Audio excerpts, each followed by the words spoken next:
We're doing MSQ today. Hold on, gotta flip my pretzel before we even get into it. There we go. Oh. All right, the boys are tucked into bed. All right, we're doing some MSQ. Okay, so a couple things. Let's just get into it. Because there's a lot I want to do tonight. I want to actually make progress. I know that sounds like a pipe dream. I have some new strategies. All right, here's what I want to do, okay, also. What I want to do from now on with the analysis, because we are going at a snail's pace, and acknowledge that. I don't want to be going as slow as we are. I like the depth of the analysis that we're able to do, but that's all happening in my head anyway. To try and convey that out to you is like writing a full fucking academic essay every time I open my mouth, which isn't a problem, except that it takes forever.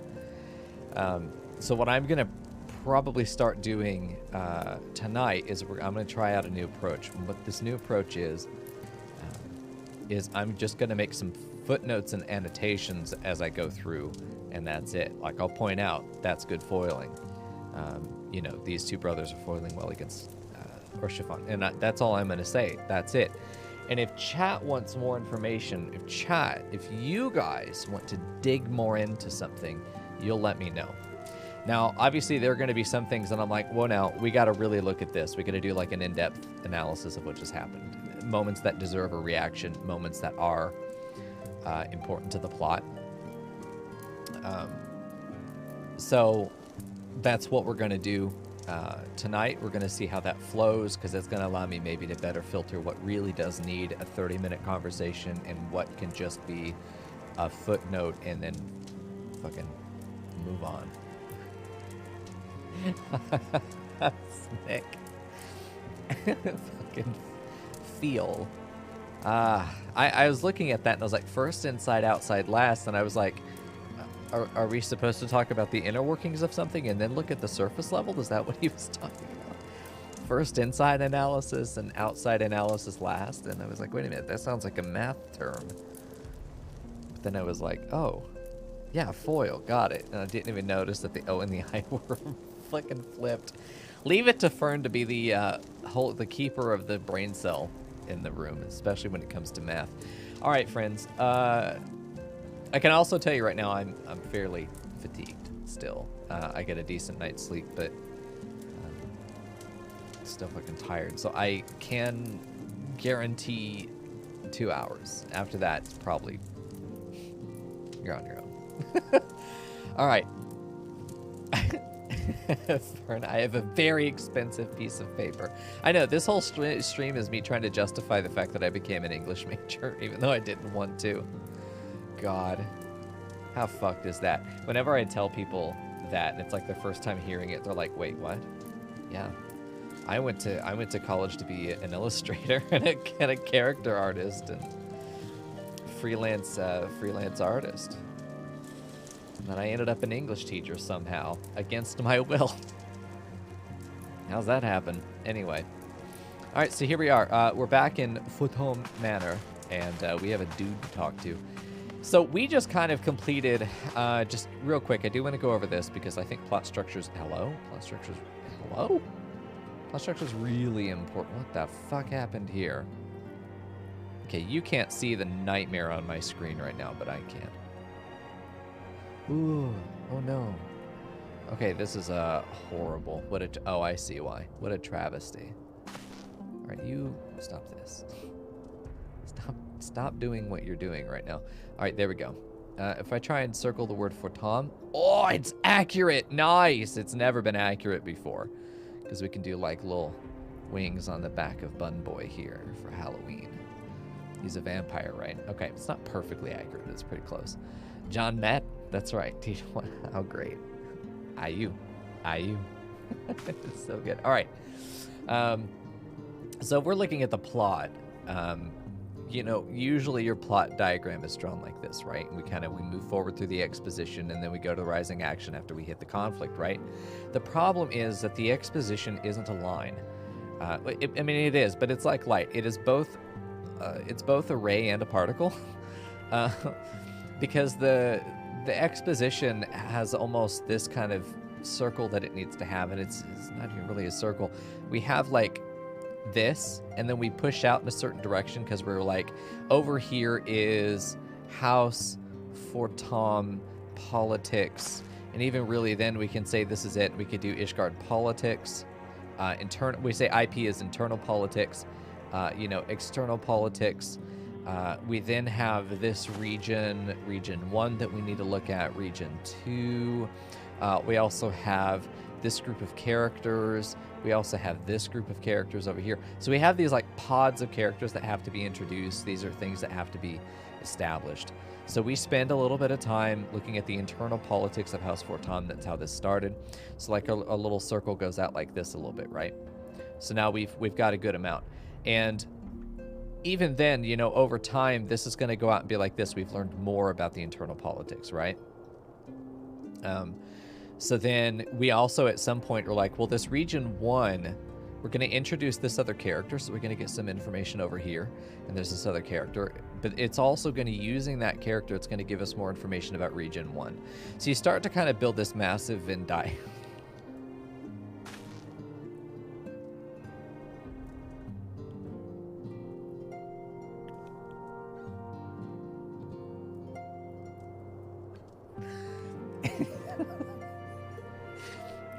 You build a Venn diagram over time as you're kind of saying, all of this character development happens within the context of us expanding our knowledge about this region. But there is expansion of this region that doesn't happen within the circle of this initial character development, right? Some of this happens before we or outside of this, but none of this happens without showing us this character development. There's a lot of overlap, but not total from one to the other. This is kind of how we can think about the exposition expanding. And this expansion happens over the entire course. Every time we're learning something, we're saying, okay, we got a little bit of an extra nubbin down there as we learn more about this region because of this other character. Is that a 3? Is that a 3 or an E? I think that's a 3. So we learn a little bit more about this character 3 a little bit, and it gives us some more information about this. I mean, we could just say we learned something over here and it's not really connected, but then we're like, bam, connected. Like it's not a very clean diagram, but this is the way I want you to think about how exposition is not just linear. It's not thing happens, thing happens, thing happens. Usually one event is going to contribute, like these 3 expansions of that initial shape. So it's going to kind of stretch it out that way if you think of it as taffy. This other event happens and it gives us more information about this thing over here. So it's going to kind of balloon up that way, and then it's going to go out this way a little bit. And eventually we end up with the sort of diagram, if you will, that this is the information we know at this point in our exposition. And then over time, this will continue to expand out until theoretically we get to a point that it is well-rounded, and this is part of the reason that that terminology is used. We have this thing that's well-rounded where like character 2, the internal politics, all of these things now exist within that circle. They have been developed and fully eclipsed, if you will. We have gone to the full depth of that information. By the end of the story, what started as your exposition, your little, flower or little fairy thing that you've got here should eventually become this. It should continue to balloon out and expand like this until eventually you end up with a circle, and you can see how that circle starts to kind of build in this way. And it's not literally a circle, and no one for the rest of your life is going to ask you about this again. But I want you to understand that this is the mechanic of development of information in a narrative. This is how it works. So what we've seen so far, and the whole reason I'm telling you that, is we started with basically nothing. We met the first brother, Brother 1, and he ended up being Region 1's kind of thing. We learned about Brother 1, and then through him, we learned about Region 1, right? And then there was Brother 2, and we learned about him when we were having those initial conversations. And then we learned about Region 2 through him, right? So we learned a little bit about Brother 2, but we also learned everything we know about Region 2. We learned things about Region 2 that don't have anything to do with Brother 2, right? So this is how we've established this so far. We have this branch out into this way. We have this branch out into that way. And we use these characters in order to bridge that gap between them. There is no connection between House Fortam right there, right? There's no connection between where we started and us going here. We had to put something in between that would bridge that gap and give us a reason to go toward Region 2. I hope this makes sense to you to some degree, because this is how things develop. They expand out from the center over time. But you have to have elements that bridge those distant ones to where you're starting. This is like if you're writing with the end in mind. I know I want this epic showdown between these characters. The plot is a means to get to that end. So this is how I am shaping the exposition and the character development over time, because it's also setting development. It's also all these other things, and they inform each other. Once I know this thing about region 1 and I know this thing about region 2, we can start to see these things as being kind of grouped as outer Ishgard, right? Outer Ishgard, where maybe all of this stuff is happening in inner Ishgard. So this region that's outside, they have some things that are in common between them, that are separate from everything in the inner Ishgard area. Some things will overlap a little bit of both, but there is going to be a difference in this area to this area. I know we're getting way in the deep end of things. But if you follow that, then I think you'll have a greater appreciation for how exposition is not just the sequence of events leading up until the problem. It really is the definition of that initial shape that will become more well-rounded over time. We will continue to fill it in to the full extent of that perimeter over time. It's kind of like the balloon blowing up, but it's not equal in all directions. It really just will be like, hey, here's a finger, and later it becomes a whole hand, that kind of thing. If that made no sense to you, that's fine. Just ignore everything I just said. If it does make sense to you, welcome to high-level plot analysis analytics. Okay, so I wanted to point that out because, going back to our diagram, once we have a situation where we started with basically nothing, we've branched out into this area, we've branched out into that area, and we have that division, character, region that we've done. We've got a bit of setting, a bit of character. This is great. But these things really have reached the kind of depth that they can in both areas. When I say that we've eclipsed, what I mean is that this region, this is everything to know about that region, okay? Once we have done this, we've talked about everything we need to have in that region, which means now our narrative needs to be focused somewhere else. We have a new goal that we need to start building toward. There's a new objective. This objective may be main conflict, which is what I'm expecting now, okay? Main conflict. Once we have a full understanding of that main conflict, we can start to look at sub-conflicts. But really, by the time we've done this and fully eclipsed the main conflict, we're usually at the end of the story. But we should start building. We should start building, and this is the rising action, we should start building the growing sequence of events and developments that lead to this. And over time, this will branch out more into region 2. This will go back into character 1 and start doing this. And it all reaches, it doesn't matter how it fills, but eventually it will end up like this. It's going to start here, and it's going to just like scales stacking up until eventually it's reached the perimeter, and that's all we have to offer in that story. And this is part of the reason that English majors are psychopaths, is that we understand this. And that part of our job is to be able to explain this to people and also to execute this in our own writing. But this is the idea. And, you know, there may be another concept here that we're not engaging, but we are moving around it. And you would never look at this as being like an actual graphical orientation, because then the actual shape is more likely in a 3D space than in a 2D diagram, this kind of ballooning that happens. All that to say, we have fully explored A at this point. This is that first region, the castle where we went over and met Iceheart. We have completely done everything in that region 2 area. Brother 2, just imagine that's a real letter. And then we have region B. We've already also gone there and explored that to the full extent. Okay, so we're done with these 2 areas right now. There's nothing more for us to explore there. So we have to start building toward the main conflict, right? Because we're running out of exposition to do. Hey, Raintep. So we need to start building toward the main conflict. Really, okay, hold on. Let me erase. I can't undo, so if I do something fucky, I have to redo it. So I'm just going to do this, make it a little smaller. We have the castle, and then we had the floating islands. I'm just going to call them F. Okay, so here's something interesting that happens. We have the brother, and these guys are their own little circles. I don't think we're fully eclipsing them. We go like halfway through the B if we were being really accurate, because there's more to learn about them.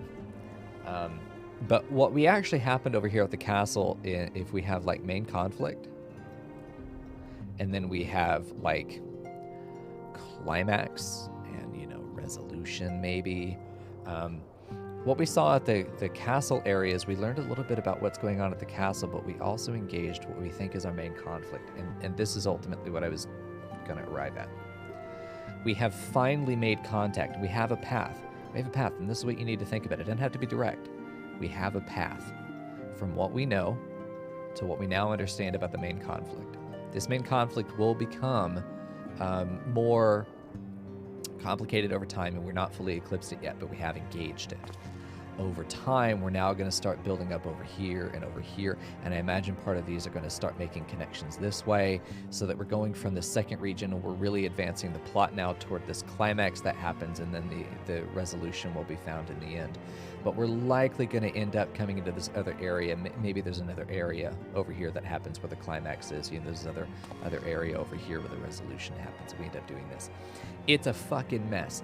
But if you understand that this is sort of how development works, we were never, in good writing, we were never going to do what we know at the very beginning, which is almost nothing. We start getting some setting information, right? We're never going to go straight from setting to just being like, hey, there's the conflict. Almost never. Because the setting is not just one thing for the most part. This, young adult literature. This, children's literature. It's not complex. What we have here is this. This is a much more complex story structure, as you can see. It's not straight up. It goes around. It goes around. And this is part of how you can accomplish this thing without going straight for it. Because if you can imagine, we are standing here and we are looking up toward the main conflict because we're waiting for it. We're anticipating this. So if we do see that we just walk straight to it, it's going to have the same emotional payoff as I'm hungry, walk to fridge, there's food. However, you may have a stronger emotional payoff if you've been cooking all day, you get hungry, you've been smelling it all day, you know, and you're doing this, and you're not eating, but you are thinking about it, and eventually you then get to eat. There's a longer emotional payoff there, mostly because you've gone out of your way and then come back. This distance and this distance adds value to that emotional payoff. Because if you just go straight to it, the emotional payoff, the x-axis, isn't very long. You get a lot more x-axis movement here. And this is what creates that emotional payoff, if you will. It's the distance away from it, out of the way, tangent, if you will, to the direct line between you and whatever your goal is. Nobody in your life, I'm sure, will ever tell you this again. I promise you. But this is how it works, and this is how, if you understand this concept and you start writing something, when you're analyzing it, you can learn to appreciate how we didn't take the direct path to this thing, whatever this event is. It doesn't have to be the conflict. It's whatever you're anticipating. This happened, and then we got there. Tarantino is really good at doing this, and it's a reason I like Tarantino films, is what he'll do is often going to look like this. And this is the last thing I'll say, and then I'll move on. Tarantino will usually do this to whatever the event is. A lot of stuff is going to happen that may seem way out of the way, but then really kind of all of a sudden it just goes bam, bitch, right back into whatever it was you're anticipating. There's this, I'm going to follow an expected path, then we're going to get really fucking weird for a minute, and then we're going to come back to what you thought we were going to do, but we're going to do it in a way that you didn't anticipate, and that's why I like Tarantino. This is a subversion of expectations in the sense that we expected to approach it from the bottom, but we approached it from the top in this way, if we were to look at our geometry. But this is the kind of path that you can learn to appreciate in a different writing that is not just this. This is fucking boring. Nobody likes these stories. You get something like this, Tarantino. You get something like this, interesting. What we have here is something like this. It's a little bit more out this way than this one is, right? So what we're dealing with here is really interesting because what this says is we expected to just run into our conflict, right? We didn't expect to get to it this way. That's what's interesting. We knew it was going to happen. We knew that we were going to get compromised. And this is what I always talk about when I say predictability is not a problem. I said I was done. I'm not done. When I said predictability is not a problem, because this is predictability. We know this has to happen. The question is, how do we get there? Right? This line, this pathway is the interesting aspect of it. I know what has to happen. The question is how, why, and when. That's what makes the story interesting. And when you understand that the real interesting thing happens here, not here, then that ends up being really, I think, helpful to guide your analysis. Now, when we start doing predictive analysis, we're standing here and we're saying, okay, well, we've started moving out this way. I'm anticipating the destination is over here, but maybe it's over there. Because I am anticipating the trajectory of what I think that path is going to be. Things that are really predictable, because they're pretty straightforward within the arc that's been established. But I'm also saying, because I've read other stories that have done something like this, I'm going to say that I also anticipate this possibility. This is exactly what predictive analysis is doing. I'm anticipating any of these three outcomes, but I could also see this one over here happening. So then when I usually get really excited about this guy. I usually get really excited about that one because this is a more interesting path, isn't it? Right? But when it usually, what will happen is like, this is the straightest path. This ends up being like the least interesting, more interesting, very interesting. I almost always want this guy. I very rarely don't get this guy. I almost always end it. And this is the measure of my disappointment. So whenever I look at something and I'm like, this was disappointing, it's because I saw the potential for them doing this, realistic potential. It wouldn't have to be contrived. They could do this. And often it's like, I would even be happy with this guy, but they did this. This was the 2.55 Fallout. We're back here again. This is what I got. I would have been satisfied with this. Still kind of contrived, but a little bit more coherent. This would have been really acceptable. This would have been what I like to have seen. This is the situation. I wanted this. I was anticipating something like this because I saw good writing, and then it wasn't even that. It was like, oh, pretty conventional. Okay, a little bit contrived. It was completely fucking contrived. So I wasn't satisfied. But whenever I talk about satisfaction, it's going to be that lateral distance between what I was hoping to find as a destination or as a route versus what I got. So that's how those are the mechanics of predictive analysis. That's how I think through these plots. That's how I'm going to be analyzing those things, and you may see those diagrams again as we continue into the plot here. But we should be ending the exposition soon. We should be getting into our main conflict. We've already sort of foreshadowed what that's going to be with Iceheart meeting Iceheart. We already know the destination. At some point, we have to arrive at us being exiled again from Ishgard and being branded a heretic. We know that has to happen. If it doesn't happen, I don't know what the fuck they were thinking in this exposition.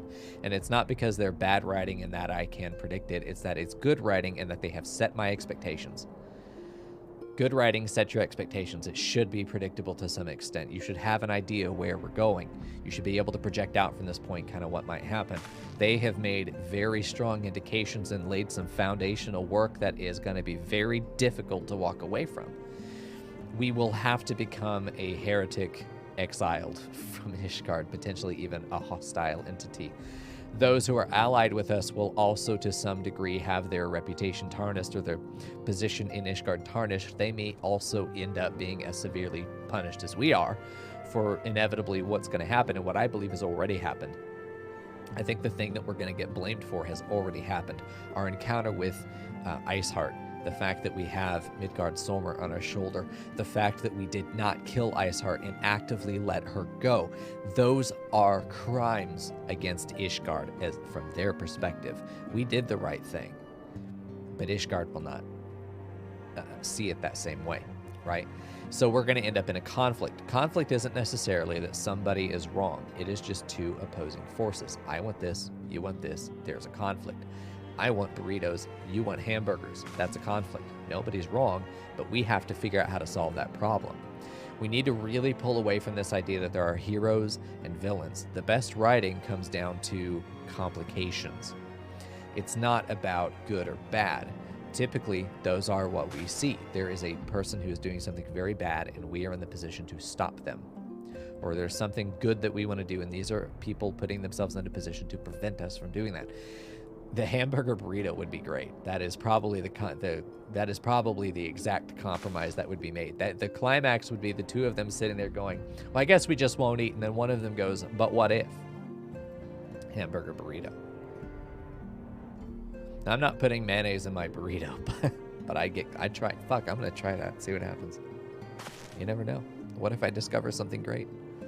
Anyway, so what we've committed already, crimes against Ishgard, I think it's only a matter of time until those things come to the forefront. And here's the reason I think they're going to. The older brother, and we acknowledged this last time, because it's been a while since I've done this.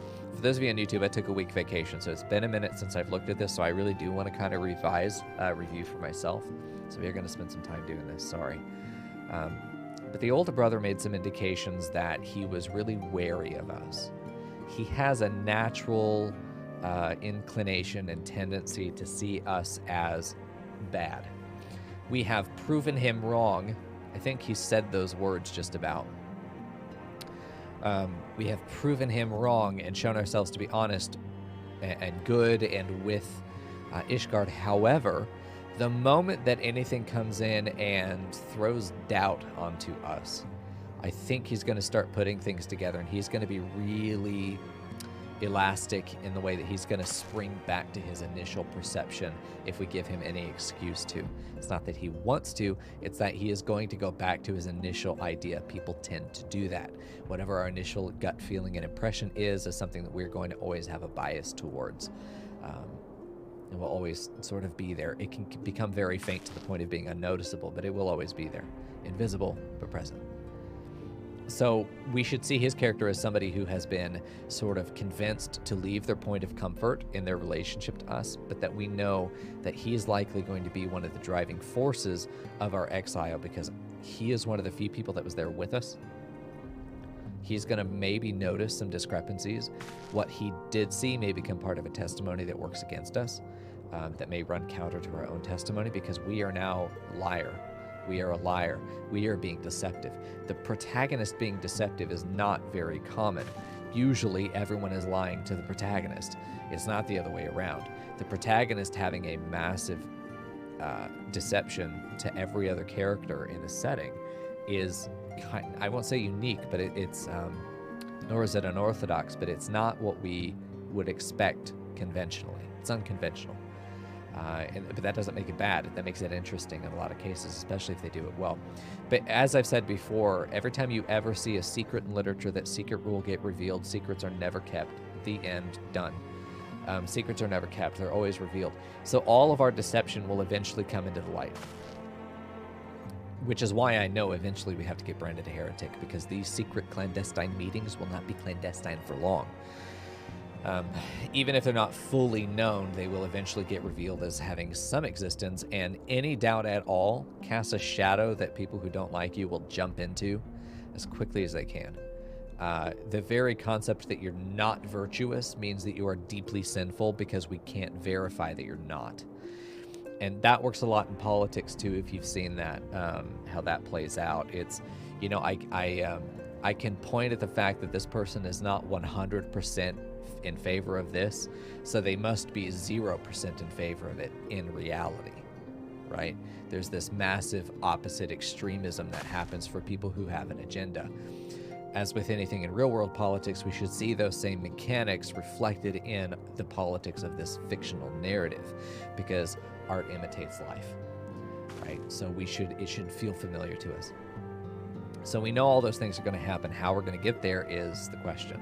I think I have an idea of how some of those things are going to happen. It's just a matter of what that trigger event is going to be. There's some event that is going to initially cast that shadow of doubt onto us, and then everything else is going to fall away. It's going to be this sort of cascading ripple effect of shit falling apart probably really quickly. In a short sequence of events, I expect to go from pretty high standing to outside the walls, probably fleeing the city, which seems to be a pattern for us.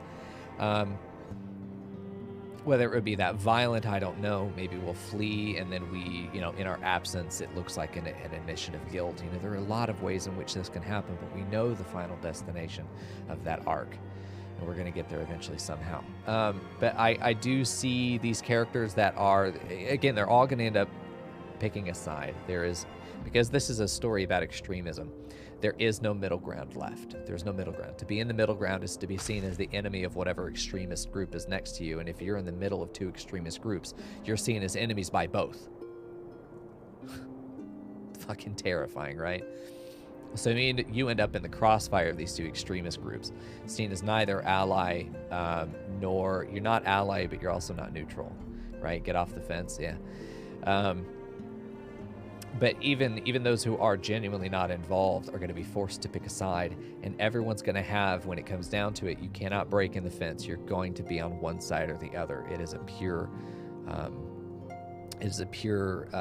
separation. So the older brother is going to side with Ishgard when we become a heretic, guaranteed. I think that ultimately Urshifon's dad will side with Ishgard because he has a vested interest in remaining in their good graces. It's not that he thinks we're bad. I think he's going to ultimately be working for our interest ultimately, and I think he will be an ally for us. But he will be on their side, and he will, in his outward actions and words, will be very much on their side and will be helping them. Because it's more complicated than just saying you're over here, therefore you serve them, because there are agents, double agents, those sorts of things. There are informants, there are spies, that sort of thing. So I'm on this side of the fence, but I'm really like relaying information over on that side. That shit can happen. So I expect Urshifon's dad, the leader of House Fortam, I can't remember his name, is going to be on the side of Ishgard, but I think informing our side. Because we're going to be forced onto the side of Javania, which is why we're going to become opposed to everything in Ishgard. But some people are going to be closer to us than others. The Holy See is going to be the actual, like, as far right as you can possibly get, and then the Javanians are going to be as far left as you can possibly get. And then kind of everybody falls somewhere in the middle of that. It is a bit of a spectrum still. So when it comes to people like Emmerich, he is going to be a bit like Daddy Urshifon in that he has a strong need to stay loyal to Ishgard, at least on the surface. But like Daddy Urshifon, I think he's going to be informing our side. Edmund is dad. Edmund.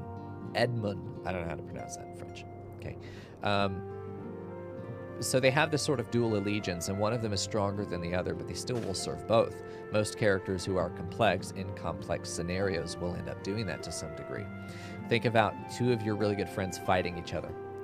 You're not enemies of either of them. You are actively trying to maintain a positive relationship with both, but you also have to understand that you are going to be in the crossfire of whatever antagonism they have toward each other.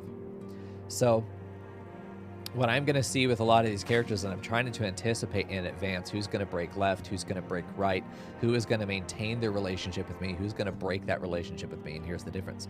Urshivan, I think, is always going to be on the side of Ishgard, but I think he's going to be closer to that midpoint. And I think he's going to always be more bound to us than to Ishgard, as opposed to his older half-brother, who I think is going to be deeply bound to Ishgard and much further off to the right. We said Ishgard was closer to the core of Ishgard, but will not maintain any allegiance to us at all, will completely break it off, right? So if we were to John Madden this, because I think the visualization will help, if we have Ishgard and Dervania, everyone's going to be picking their teams. I think Urshifon's going to be here. I think his older brother, I remember his name, older half-brother is going to be here. I think, what was his, Edmund? So, Daddy Urshifon's going to be here. I probably should have done Emmerich here. We'll do that Emmerich. No, I don't think that's Emmerich. Okay, that'll be Emmerich. That'll be fucking Edmund.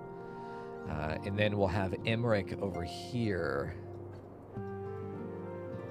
We'll do that. Emmerich is all the way over here, and then we have like the Holy See. So these guys are tightly bound, far off into the in this case the left. Close to the Holy See, who is going to be very far from us. Mico is going to end up being initially right here. We're pushed over into the Javanian side. Eventually, we're probably going to become closer to Javanian, like maybe in the midpoint, like right there. And then we end up probably somewhere in the middle as this line disappears and things are unified. Emmanuel. Ah, I see. Yeah. Okay, I remember that. Everyone's got fucking E names. So I'm going to grab a different color here. And see if I can grab another color, because I want to draw these lines. We're gonna say that, you know, a purple is a strong connection, okay, a strong allegiance. The two actual opposing forces are Mico and the Holy See. Everybody else Everybody else is somewhere in the middle of those two groups and is deciding who they're stronger allied with while still trying to maintain their position in that environment. The Ishgardian environment, they are still presenting themselves as somewhere in between. Now, I think the older brother is going to be very strongly aligned to the Holy See. I think Emmerich is going to be strongly aligned to the Holy See. I think the dad is going to be strongly aligned to the Holy See. I think Orshifant is going to have some allegiance, which we're going to do with blue. This blue, okay? I think that the dad, is going to have a weak allegiance to us. They want to help, but they're not going to go out of their way to do it very much. And I think that Emmerich is also going to have a strong allegiance to us. And I think that Orshifant is going to have a stronger allegiance to us than to the Holy See. The older brother is going to have no allegiance to us. So there's not even a line in between. And so here's what I want to show you with this. This is where we start to look at character motivations being complicated. Because Emmerich over here on the far left has a strong relationship and a strong allegiance both to the Holy See, but also to us. But because of his proximity to the Holy See and his strong allegiance, equal allegiance to both, but his close proximity to the Holy See, they see him. They work with him closely. We are a much more distant relative, if you will. He is going to have to act much more likely in allegiance to the Holy See than he is able to express his allegiance to us. Yeah, Orshifant, I think, is the middle brother, but a half-brother, right? That's how I understand it. So Orshifant is over here. So Emmerich is going to be really immobile in his ability to get all the way to us and then back in time for the Holy See to not notice that he is serving us in some way. So we should still count him as an ally, but his hands are tied. We're likely going to see that playing out over the course of the narrative here.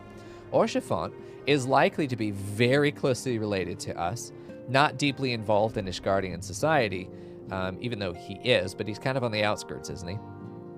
And he's going to be deeply related to us and only kind of tangentially related to the Holy See. He's not that loyal to them. He serves them, sure, dutiful boy, but he's not like, he's not a zealot. He didn't give that much of a shit.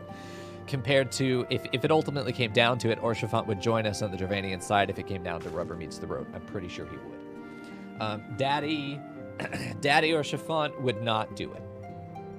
He will always side with the Holy See when it comes down to it. When the rubber meets the road, he will always sit with them. He's involved in Ishgardian society. He has a lot to lose if he gets caught doing something, because the amount of distance he has to cover to get over to that Dravanian line, or not Ishgard, is a mighty fall. Same with Emmerich. So I'm going to go in with some red here, and I want to show you the distance between, right, the character and the midline, which is like expulsions out here, or where I am.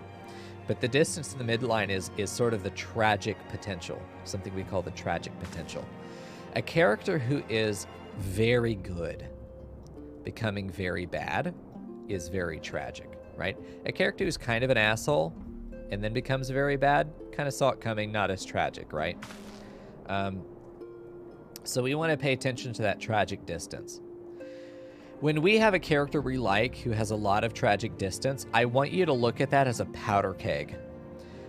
The reason I keep saying that I think Emmerich is going to end up getting cast out is because he has a much more tenuous position.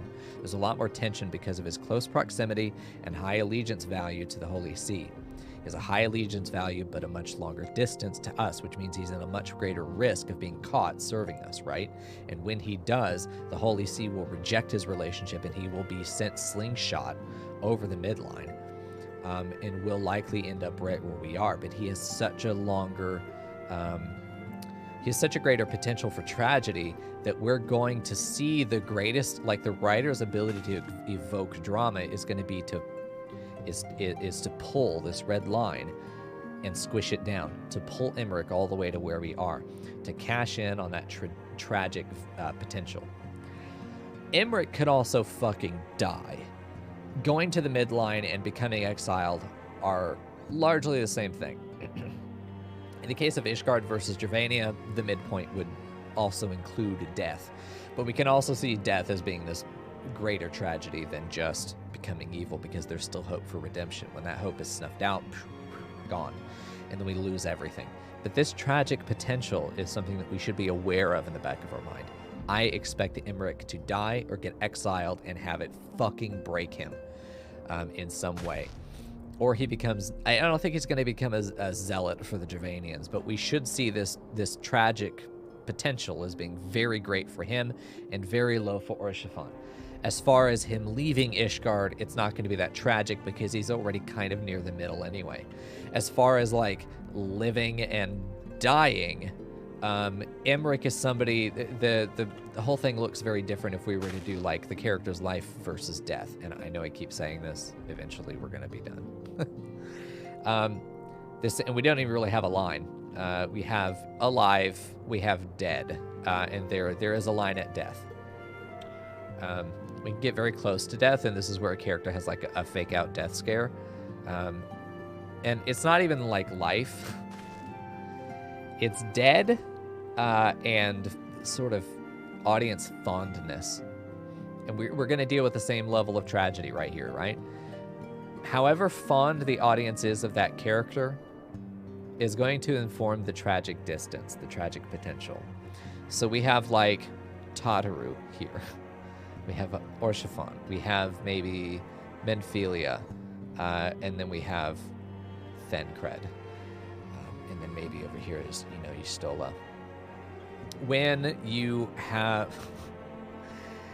So when you have a character like Tataru, if she were to die, I would be fucking inconsolable because all of this tragic potential, okay, was cashed in. Orshifant dies, I'm going to be real fucking sad about it. Not as much as Tataru dying. Okay, and then down the line we go. Alfino? Alfino is somewhere around here. I see more potential in his... And here's the other thing. Here's the other thing. You also have absolution.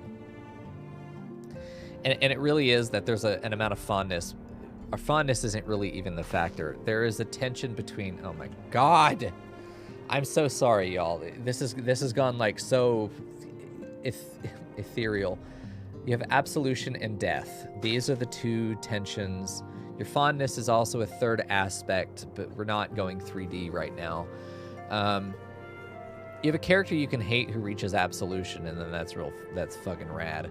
But you have absolution and you have death. Either one of these is the end of that character. The character is done. They are baked. That is it. That is the end of their character. However, character development happens in this push and pull between these two things. Let's take a look at... it's a good character to... Let's do Alphino. God, do we really want to do death? Yeah. I'd say death. I think death is still accurate here. Hey, Sram. He put my waifu at the bottom of the list. Yeah, here we go. Block and report me. It's a shame that you have such a violent reaction to the truth, but hey, I can't make I can't make you right. Okay. So what we look at as a character maybe starts at a certain point. We'll just say this is the midpoint. Okay, this is a character. Okay. Why can't you see that line? Hold on. You can't see this line over here. It's just blue enough that it gets chroma keyed out. Whoa. So we have this character, Purple. Over the course of the story, they're supposed to develop. The goal of every character is to make it over here. Some characters start assholes. We'll say death, but it's also like... What's another D word? We'll talk about, like, redeemability, maybe. They're always redeemable until they hit this line. This is like irredeemability, and this is completely ascended. A character who kind of starts out as an asshole has a lot of potential to turn around and have growth. Some characters that start out really unlikable can become ones that you become very fond of because of the actual amount of growth that they have. Whereas other characters, yeah, they'll get there, but it may not be as satisfying as the growth that we see here, this massive change that the character undergoes. Wherever they happen to be at whatever moment they are, let's say 2/3 of the way through the story, this character has reached this character has reached this. We still see this other character as being a more well-rounded character. But we can acknowledge that right now they're probably both going to end up at a position by the end of the story that is reaching absolution, they have maximized their character development, proportionally. This character is more developed, and at some point in the story, this lower character will appear a lot like that other character. They'll start to become similar. In that this one over here on the far right has sort of achieved what was the baseline for the other character, and that's always an important moment. But we'll say that at some point, 2/3 of the way through the story, we're going to have this top character is here, bottom character is here, as far as like their proximity to being completely developed, to having absolution. And then they fucking die. Then they both die. They become irredeemable in the sense that they fucking died. This distance here is the potential for tragedy. The closer they are to reaching that absolution, it's kind of a slingshot Icarus effect. You know, you get really close and then you fall away. It's not even, it's both the distance from the death line that makes it, but it's also the proximity to the absolution line that was lost that equals the same amount of like tragic despair, if you will. Hey, that's probably what this is despair. Maybe this is hope. Hope really is everything that is not despair. Despair is the absence of hope. So we'll say here you're hopeful, just not very hopeful. Like this is not very hopeful, this is very hopeful.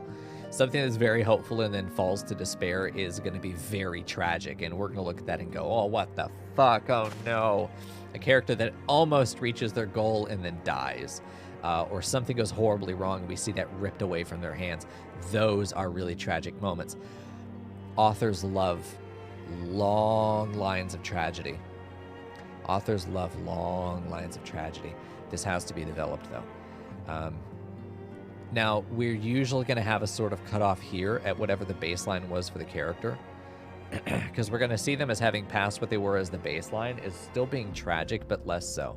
So a character that was always at a baseline of being an asshole, when we see them almost kind of get closer to their ascension and then they fucking die or become irredeemable, we usually see characters like this one.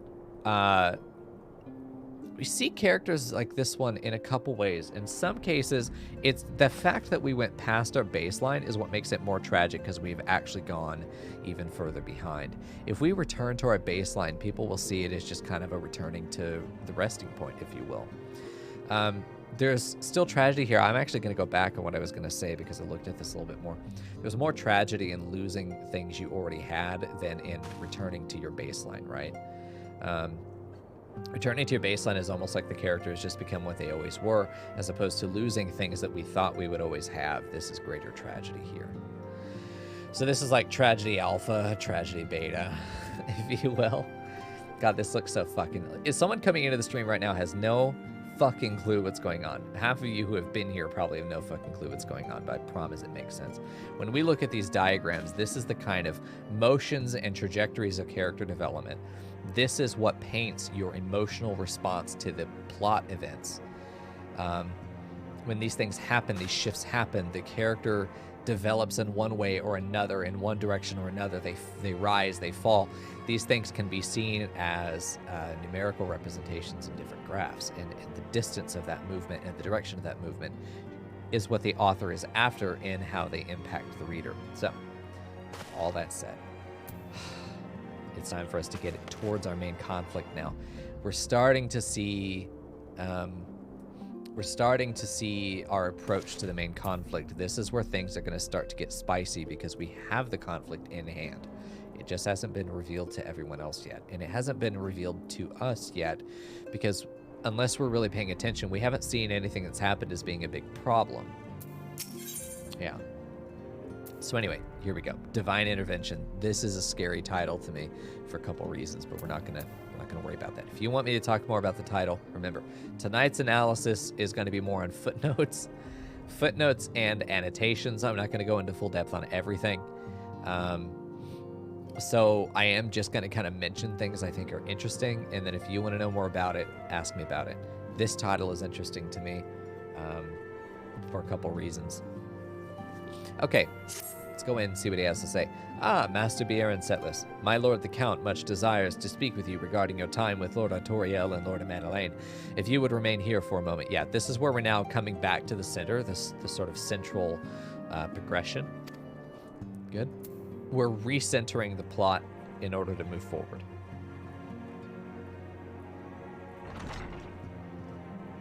Yeah, it's always the sunny Pepe Silva. Yes. It always I cannot thank you enough for saving young Imanolane's life. Aye, he told me everything.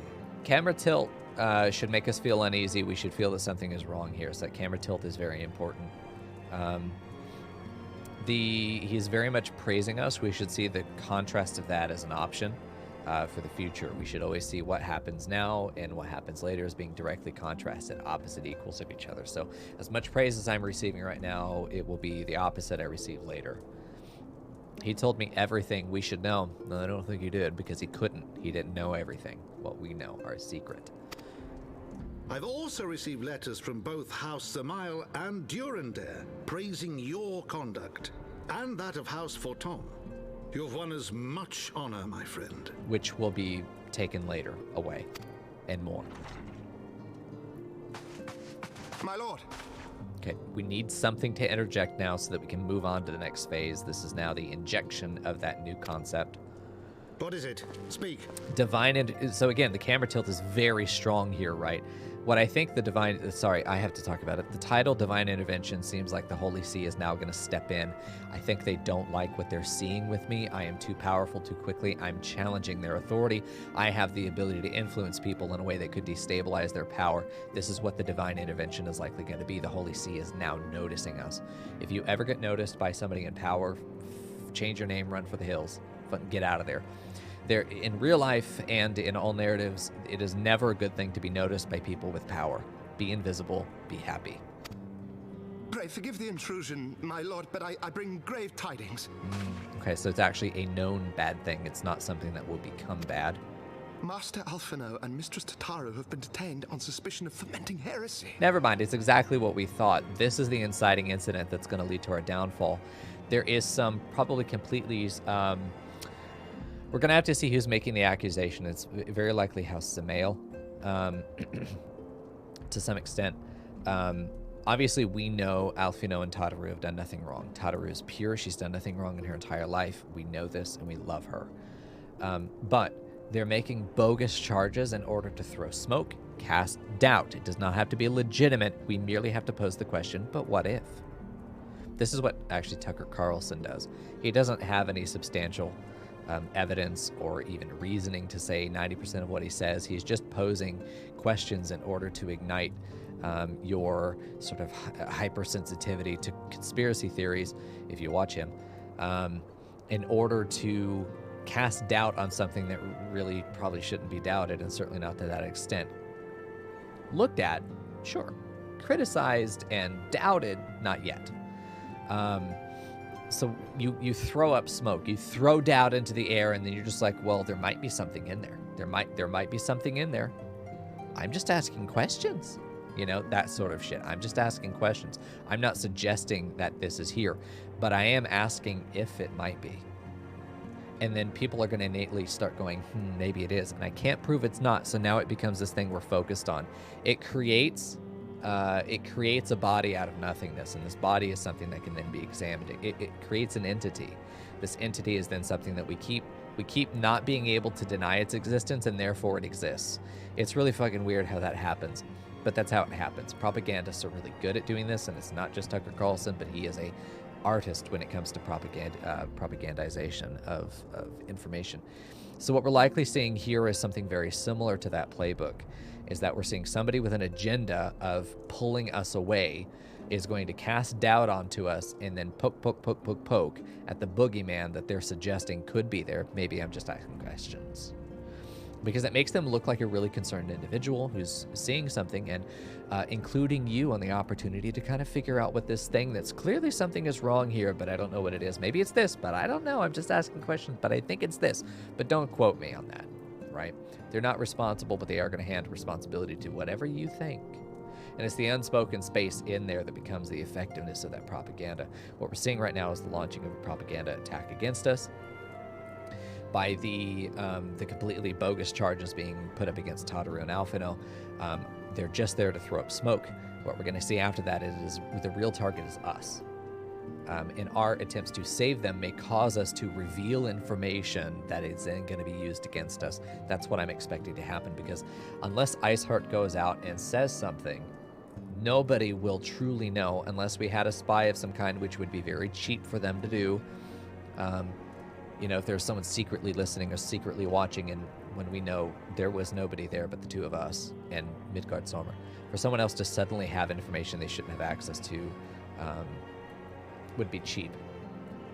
But for them to be using this opportunity as a way to throw smoke, cast doubt on us, weaken our power, our influence, cause people to kind of back away from us, all these things are good effect for somebody who wants us out of position or wants to use us as a stepping stone to get more power for themselves.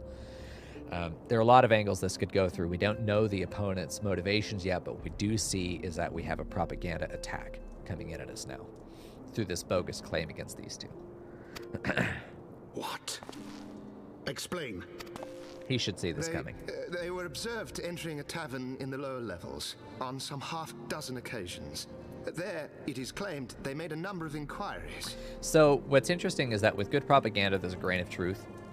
And then from that grain of truth, we spin it and cast it in a different light that it looks like something else. We blow it up. We cast a shadow from it and make it look a lot bigger than it is. Think of Mushu early on in Disney's Mulan, where he's behind this rock and there's a little fire and he's casting this big shadow onto this rock to make himself look bigger than it really is. You take that grain of truth and then you cast light onto it to cast this great shadow of what you want other people to think it is. Because we can't refute the fact that they did go in there. What we can't, because it's true.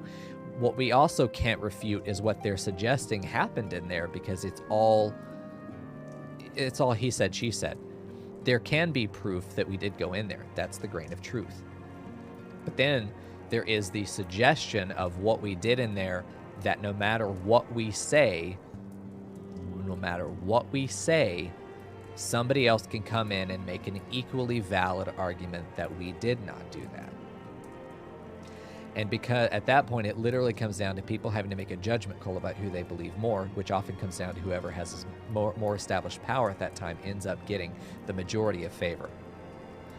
So out of nothing, they have created a pretty compelling argument in their accusation that we have done something, even if it isn't true, can't be verified. People just have to believe it more than they believe us, and then it becomes the truth. That's exactly the situation we're going to get into here. We become the victim of a very well thought out propaganda campaign. We're seeing the very first inciting incident here. They have made their move.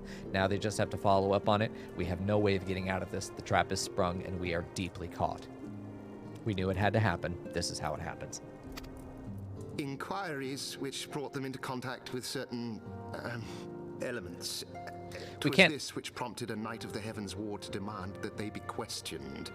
Sir Grinno, my lord.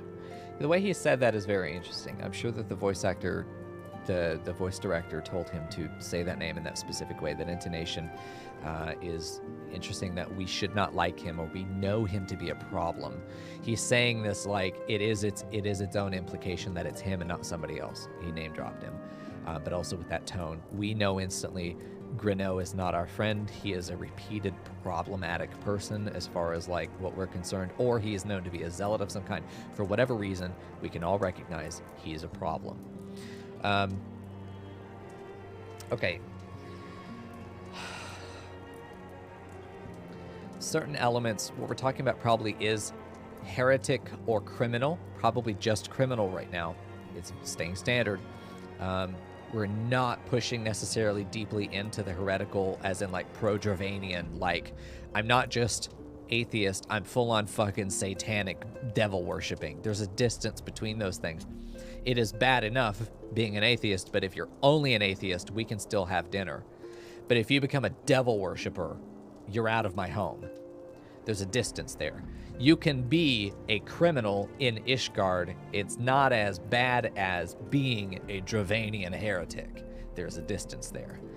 So if they start with a reasonable accusation within the scope that is still not as extreme, a non-extreme initial accusation that then grows to a greater extreme later. They were criminals, and we thought originally that they may just be criminals, fomenting criminal activity within the lower ward, and we wanted merely to investigate this to make sure, to verify. We trust them not to be bad, but we want to make sure just for your safety, dear citizen. You've heard this before. But upon closer inspection, we accused, and then cast doubt and manifested this boogeyman, that they may actually be subverting our society in order to support the enemy, the Dravanians. We went in thinking maybe it was just a little like someone burned popcorn. What we found was a 4-alarm fire in the kitchen, but nobody else was there to verify what happened. And we put the fire out before needing to call the fired people, firefighters. Right? So you see how there's this really narrow navigation of channel where you're able to convince somebody that something happened, even though you can't verify it, you know? There's that beautiful line you have to walk as the accuser here. The propagandist is an artist. They have to understand those different sides that they could fall onto, because at any point their argument could be seen as phony by enough people that they lose credit. But as long as they remain credible, or that they cannot be discredited, as long as they remain compelling, enough people will believe them. So I imagine what we're going to see there is an escalation of the accusation over time based on real-world propaganda techniques. Sir Grinno is a brute. Yeah. An exceedingly accomplished brute, but a brute nonetheless. Alas, he is also a son of House Zamail. House Zamail has the most motivation. What we have seen, and this is a moment where I am pulling from the Gunvoker questline, so I want to put an asterisk on this. We don't know who House Zamail is fully. What we do know from MSQ is that when we had to go through the Zamail Darkhold dungeon, the description of the history of that dungeon does give us some characterization of House Zamail. And what we can see is that they are fairly power hungry. Right after I get out of this cutscene, I want to show you that description, because this characterizes them as a house very well in a very short amount of time. So we should be able to come into this, regardless of the Gunvoker questline, where we got to see this a lot closer, that there is some kind of shadiness about them. They are a little bit power hungry. Things we actually already knew from the description of the dungeon, the Zamail Darkhold. Look at it now if you're in game, if you don't want to wait for me. So we know that out of all of the houses, they are most likely to instigate problems because they are power hungry. Remember, when you get in control of the propaganda, you get in control of the narrative of what's happening, and you're able to prop yourself up and push your enemies down. It gets more favor in your corner than it does in anybody else's corner, and that is power, especially in a political environment, such as being a noble house in a society like this. So we knew it was going to be House Zamail. We called it early, and not to be like, oh yeah, I saw that coming, but rather to say the mechanics played out as we expected them to, based on the foreshadowing and the characterization that we already presented. This is why predictive analysis is effective, and that's why I do it. We should not be surprised very often by what's going to happen unless the writing is just bad, or unless they have subverted our expectations because we missed foreshadowing, we missed elements of characterization, or because there were two valid options that were so strongly valid both that we just didn't know which way it might go. Is it an MSQ dungeon? I'm pretty sure it is, Sram. Yeah, the Zamail Darkhold. I could be wrong. I'm pretty sure it's MSQ, though. If it's not MSQ, then I would expect the MSQ here to tell me what I need to know about House Zamail, because we have to understand part of their motivations. We could learn later that they're power hungry, and that's their motivation. But coming in and already knowing that about them says, yeah, we saw this coming. We could understand why they would do this. Their motivation's probably power, as simple as that. But that's all it needs. All we need is for them to want to kick off of our head in order to get taller, for us to go flying into the fucking wall. Their motivation was not to put us in the wall, but it is the outcome of them jumping off of us, right? So it is sort of collateral damage that we have to survive through because of their simple motivation to get one step higher on the power ladder. They're willing to climb on us or to kick us off that ladder in order to do it. They don't care about what happens to us. They are selfish. They're going to do whatever it takes to get one level higher. That's the characterization we have for House Zamail, apparently. So that's when we talk about character motivation. Houses or groups of characters can still have their own motivations as a group. Every individual within there has their own modified motivations within that group. So yes, this is all a confirmation of things that we anticipated. How quickly we forget the petty nature of men. I'd wager your friends are no more than pawns in another of my countrymen's games. Such is the way of things between the high houses. When the guy came through the door, he was in the middle of speaking. I forgot there was voice acting. But what I wanted to point out is he should instantly recognize what's happening here. He should instantly realize this is a bogus claim in order to do some kind of political maneuvering. That's exactly what this is. I saw it from a literary perspective, and the camera's still crooked. Panda, fucking gold star for you. Look at you. Taking what I have just taught you and applying it. You're now seeing things you didn't look at before. Fantastic. It's technically optional. Okay, so that and the side content of the Gunvoker questline is not relevant to the MSQ analysis. Remember, if it doesn't happen as part of a forced MSQ exposure, then it is not valid as information used in the MSQ.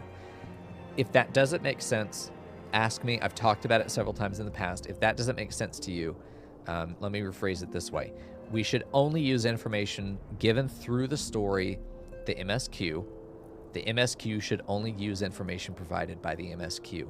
If it happens to exist somewhere else, that's great, but it should also be provided as part of the MSQ because we cannot guarantee that that second-hand information will be available. You cannot rely on second-hand information that happens outside your narrative. You have to provide that information as part of your narrative, which is why I'm always going to add an asterisk if this side quest over here did give us some information that helps to reinforce what we're seeing here. However, we're not going to appraise that as being good writing because it is external. What needs to happen now is because our only interactions with House Zamael are going to happen at this point in the MSQ. I need to hear more about House Zamael and their antics, although we can already kind of attribute that to the fact that he's calling this a sort of dirty tactic that's happening. We should already be able to assume, oh, they're like the dirty players in politics. At this moment, we should understand what we need to know about them. But it's important that they establish this as through the MSQ. So they've done that. Remember, I was just saying they're going to need to establish this. They've done it in the very next dialogue. Good. They didn't leave us waiting because we might have been confused as to, like, why do we give a shit about House Zamael? This is why. They're dirty, and now we understand the motivation. They may have bigger motivations. I wouldn't be surprised is as their accusations increase, what happens with propaganda is that you're supposed to accuse your opponents of doing things that you're doing. Keep other people focused on them doing the bad things so that they don't look at you also doing it. It's a very common strategy.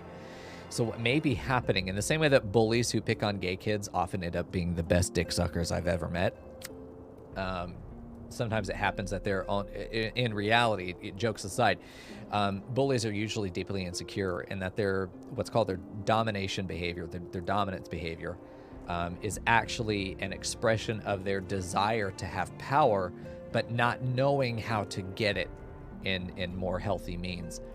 So what they do is they have this dominance behavior where they try to exert whatever power they can on people around them, typically people that they perceive as weaker or more vulnerable, in order to say, I'm not as vulnerable as they are because I have power over them. Okay? This is dominance behavior. As an educator, you're supposed to learn how to notice that dominance behavior, but coach the dominant, the dominance behavior presenting child. Lots of hyphens in there. But the bully. You learn how to coach the bully. You don't coach the victim. The victim is not there to have to defend themselves. You can coach them in how to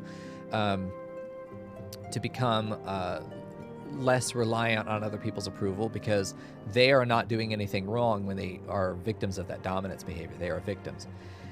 You can give them strategies to become less victimized in the future, but we do not say that it is their fault for being bullied.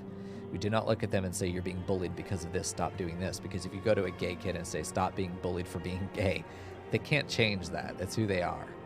What you can say is that the bullies can change their behavior. What they're doing is the aggressive behavior. Yeah, just stop being a victim. When I was a kid, this was the advice I received, was learn how to fight. Coping strategy. Didn't work. Learn how to not be bothered by it. I was 12 years old. I was going to be bothered by it because I'm not an adult. Things are going to bother me when everybody I know is shitting on me constantly. I'm going to notice that, and I'm going to have a hard time just being like, they're assholes. I feel that way now, but when I was a 12-year-old, I was like, wow, there must be something deeply wrong with me if all these people agree that I'm a piece of shit, you know? It's hard for a child to have that kind of emotional rationalization because they're fucking 12, right? You can't tell the victim to change. because it's kind of like light is being cast onto them. They can't change their shape in order to not be lit up by that light. You need to take the light source and have it redirect itself somewhere else, change its color, whatever, metaphorically.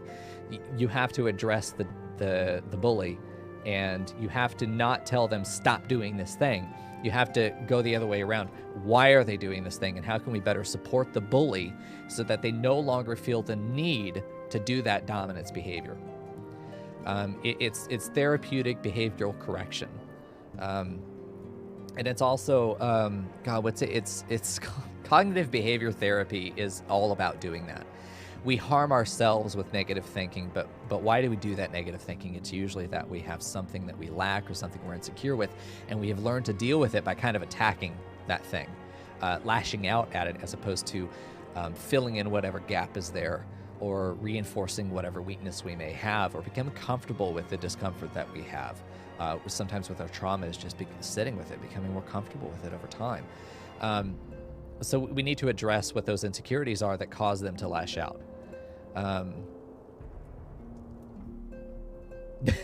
Panda, yes. Yeah. So we need to address the aggressor as also being a victim unto themselves, where that victimization then gets projected onto other people. We don't look at people as just being bad. We look at people as doing sometimes bad things in a response to bad things that they have. And that language is very specific. There's something wrong inside that bully that causes them to behave that way. We need to look at what's wrong with that bully. Why are they bullying? What kinds of things are they targeting? It's usually an indication of the things that they're insecure about. So we can look to coach them and give them that security and boost them up in such a way that they no longer feel the need to validate themselves by bringing other people down in contrast. Children don't know how to do that. That's why you as the adult need to, we as the adult need to be able to look at that and coach that. So whenever we see that we have characters who are doing things to us, we need to look at them as having things that they want or things that they're lacking, and then all of their motivations are based around either providing something they're missing or trying to cover up something they have that they don't want to have. So it's these insecurities and these absences that they're dealing with. So in this situation, we're seeing the political motivations playing out in that exact same way. There is dominance behavior being presented by House Zamael onto the other houses, and it's because of a desperate need to be more powerful, probably brought on by an insecurity. The whole point of that whole thing is that we're pointing at them, projecting their hatred of heretics because they themselves hate their own heresy, bringing it full circle back again, where I said, like, sometimes the guy that bullies the gay kids is gay themselves. Is a very common trope that people say, is that if you bully this one kind of person, it's because you see yourself in them and you hate that, so you have to push against it.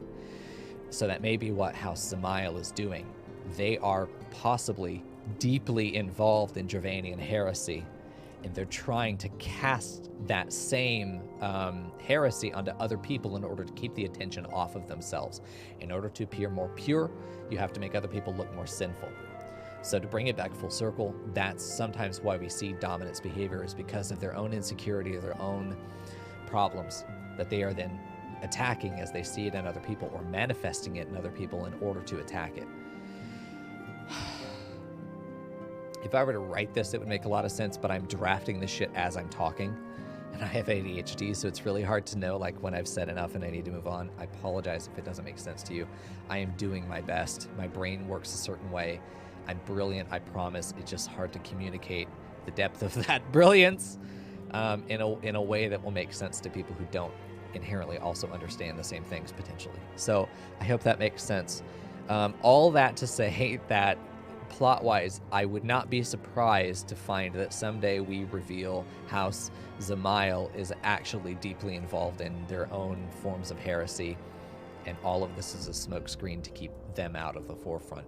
But because of divine retribution, or because of the tendency for secrets to be revealed, their secret heresy will become revealed and will actually be the thing that slingshots us back over the line again, as we are then revealed to have been merely a patsy or a scapegoat, and that it was actually House Zamael the whole time who were the buttholes.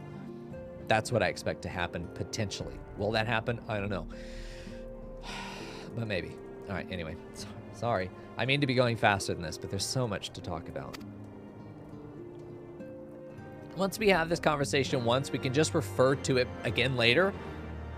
And then, like, we just go, like, remember that conversation about dominance behavior and how we sometimes project our insecurities on other people in order to attack them, and then we build up propaganda attacks against them in order to get public opinion turned with us and against them, even though they've done nothing wrong. They now become the bad guy and we're the good guy, even though we're the asshole. That's exactly what's happening in the future, potentially. So, I know, it's hard, okay? It's hard. It's hard. All right.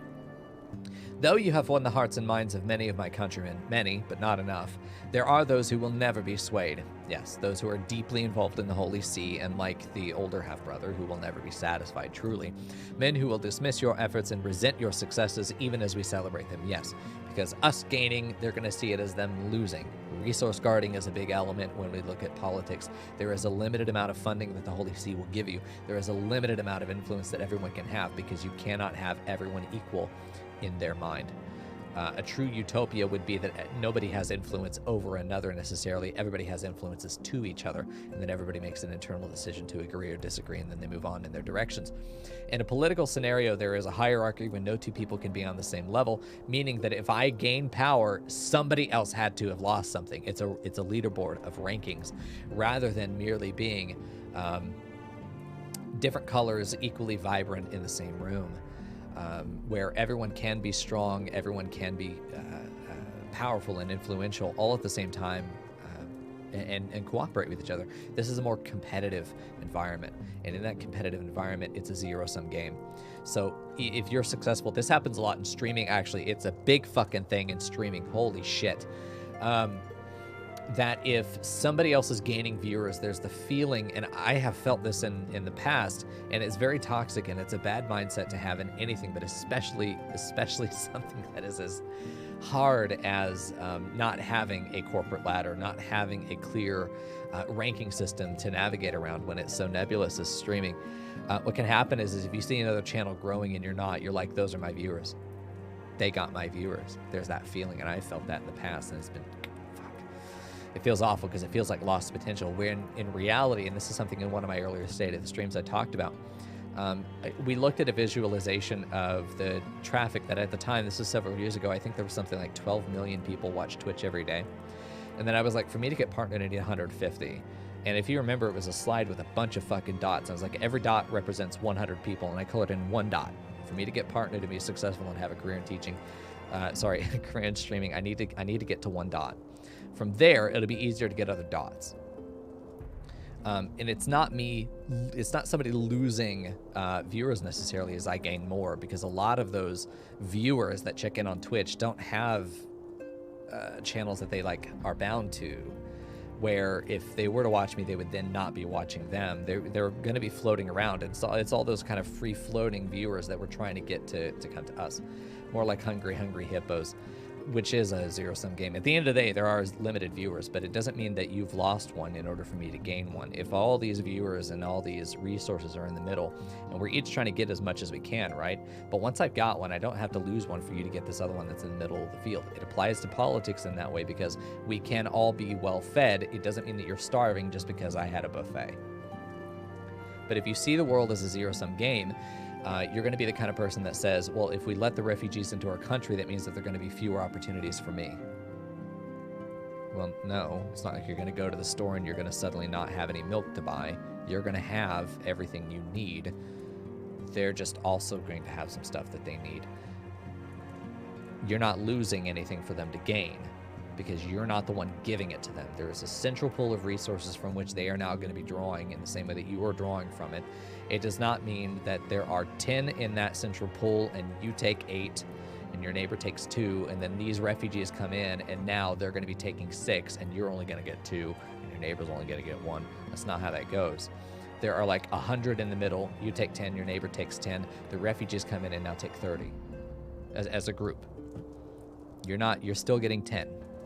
Yeah, the middle resource may be taxed a little bit more than it was, but that isn't your fucking responsibility. That is the manager's responsibility of that stock. That is that stock of resources. That's your logistics networks, making sure that your locations are staying stocked.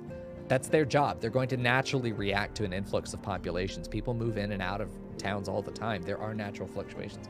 A new group of people coming in is not going to take shit away from you. That's not how that works. It may feel that way at times if you don't understand that, but that's not how shit really works. So when we look at societal movement, if you see it as a zero-sum game, then yes, someone else gaining is you losing, and that's a perspective. It's a perspective. It's a bad, toxic perspective, but it is a very common one in society. We should see it mirrored here in our fictional world. Then there are other people who I would imagine Mr. Edmund Fotham here is very likely to be somebody who sees everybody as able to win at the same time. In fact, it is a very left, very liberal thing to say that everybody can get enough. The far right opposition is only if everyone is willing to also lose more than that average. That if everybody were to get a universal basic income, it would mean that everybody would also be losing money somehow. Anybody over that line would be actively losing money. So it's this thing where people are then told your hard-earned money is going into the hands of some guy who's just sitting on his ass all day. That's always the argument, right? But that's not how that fucking works. That's not how that fucking works at all. And in fact, if you want to raise the prosperity and the wealth of your entire country, universal basic income is one of the best things you can do, as we have seen. As we have seen, it has been shown time and time again.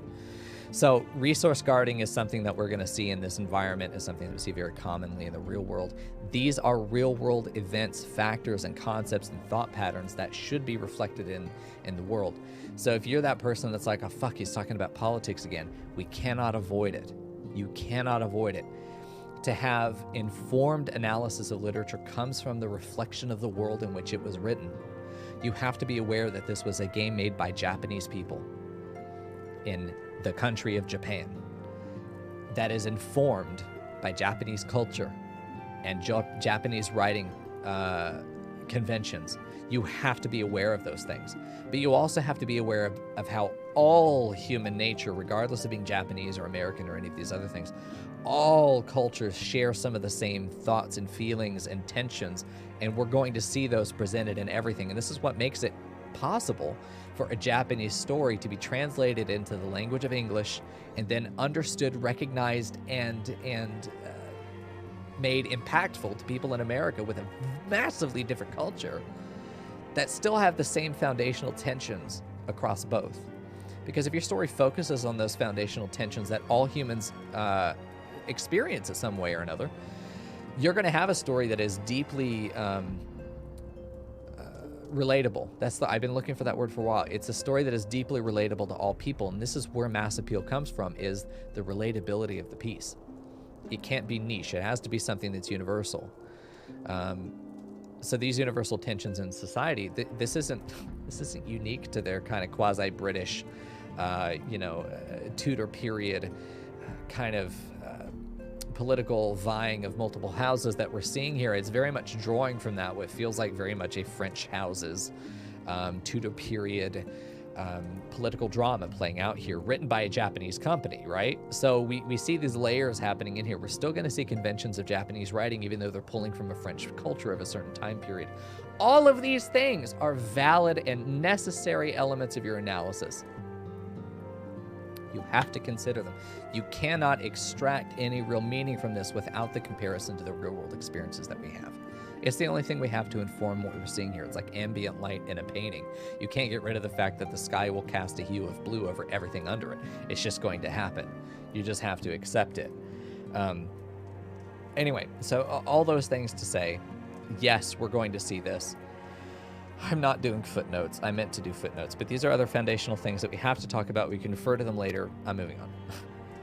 It is like that one such member of House Samael is manipulating Sir Greneau, for he is not a man to dabble in politics of his own volition. Interesting, so he's a puppet. He's a man of power, but not political savvy. So he may not understand that he is being used. So what's interesting is that Greneau here is being seen both as a villain and as an ally. He's a complicated person. He is both with and against us, he may not have any personal obligation or personal feelings one way or the other. He may truly be neutral, but he's being pushed by non-neutral parties. And what's interesting is we may have to be the opposing force that pushes him back more toward that neutrality. But it can be difficult because then at some point he's having to make a decision which may actually push him against whatever party he sees as being more pressuring to him. Whoever he sees as being more aggressive toward his position is probably going to be one he moves against despite them, as often happens with neutral characters. They're pushing back against whoever's pushing harder against them because they see the other group is more agreeable. So we'll have to see. I imagine he's going to be going back and forth a lot. He's probably going to stay enigmatic in that we don't know where he really stands for a long time. He was listed as a brute, so he may be, but these responses isn't like, Group A is wanting me to do this, Group B is wanting me to do this other thing, and they're in opposition, and I'm kind of in between them, and I got to make a decision.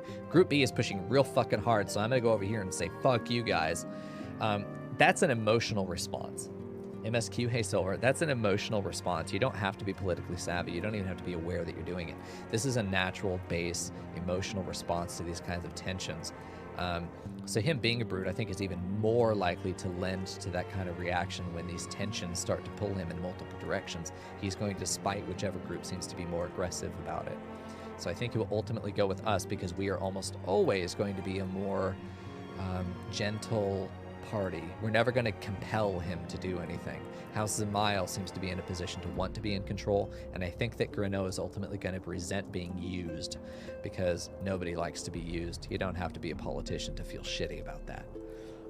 So, anyway, he may genuinely believe your friends to be guilty, though I'm quite certain his masters know better. So it's very interesting is that he's saying, yes, Greneau is a tool. Interesting for us. Tools can be used one way or the other. Someone else can pick up that knife and stab you right back. You got to remember that. A tool has no allegiance. A tool is a tool. It's neutral. Yet the truth will avail us not if we cannot prove their innocence. It is impossible to prove innocence. You can only prove guilt. You cannot prove innocence. It is the absence of guilt. This is the problem we're about to run into. This is why propaganda is effective. I cannot prove that God doesn't exist. You don't have to prove that he exists. I can't prove he doesn't. So there's always this application of the burden of truth, what's called the burden of truth. Somebody has to prove that they are correct. You cannot prove the absence of your failure. You have to prove the presence of your success. When we come into the American criminal system, because I'm not going to call it the justice system, with the American criminal system, there is a burden of proof on the prosecution. The defense only has to cast reasonable doubt against the accusation.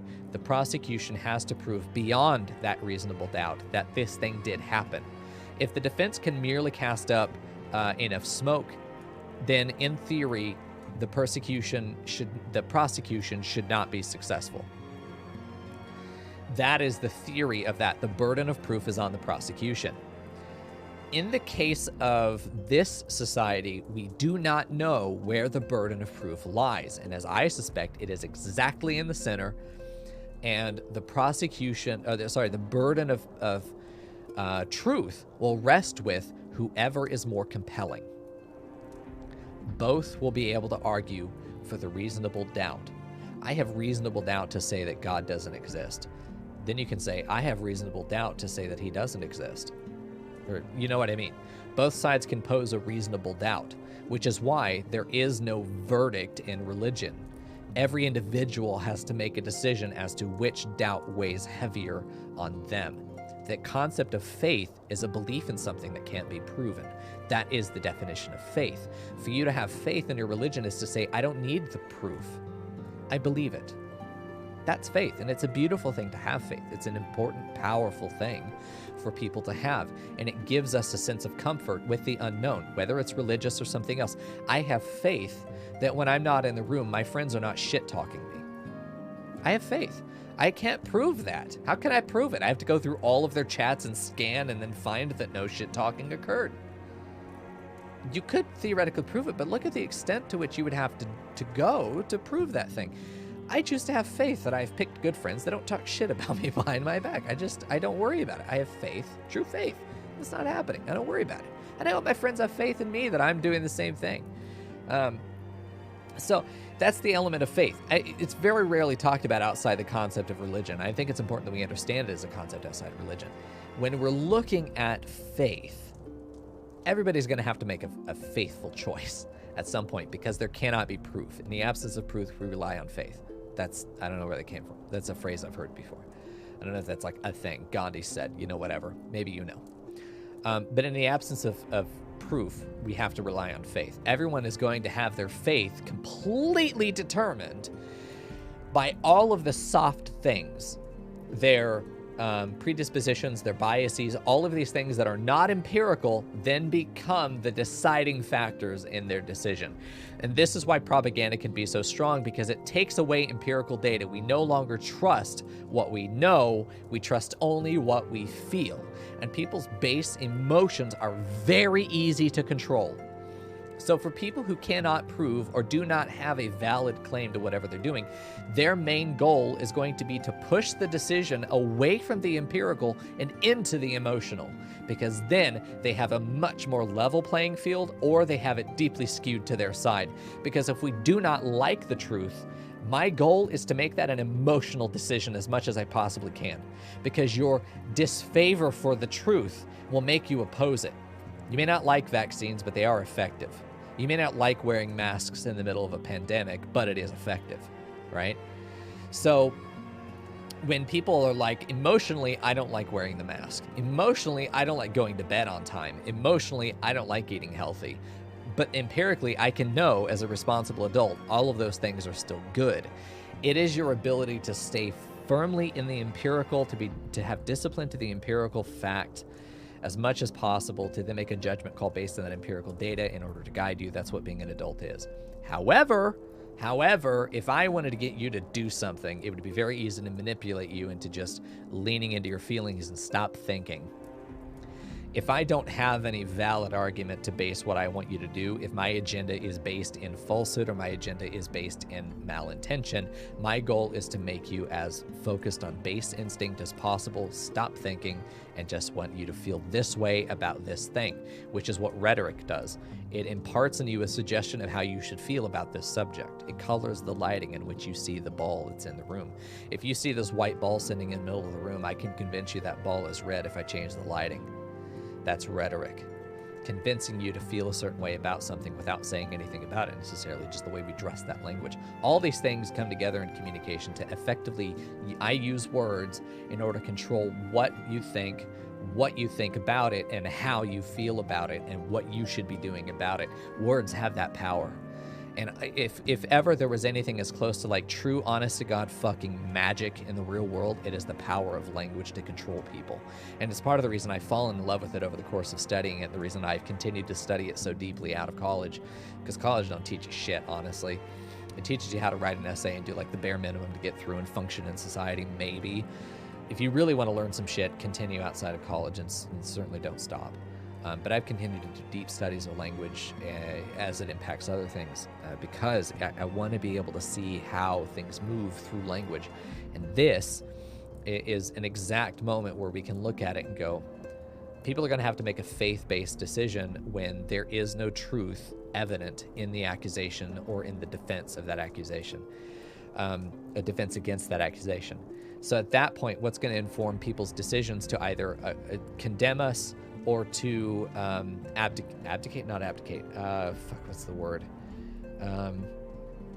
adjudicate.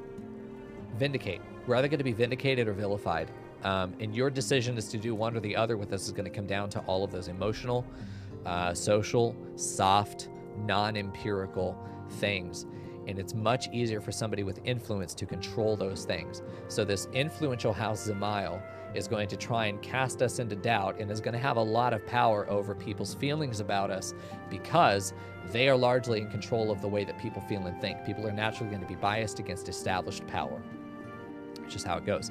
We are new, we are foreign, we are potentially scary, especially if they cast us in those lights. Our natural emotional response to somebody is going to be xenophobia and fear. Xenophobia. It's a xenophobic. We want to push the unknown away. We want to push the unfamiliar away. Anything we can do to say this new power is threatening us, we are going to cast as much xenophobic rhetoric at it as we possibly can. This is what happens with immigration, largely. This is what happens with refugee migration, largely. This is what happens with all kinds of shit. But you're going to see these otherisms happening.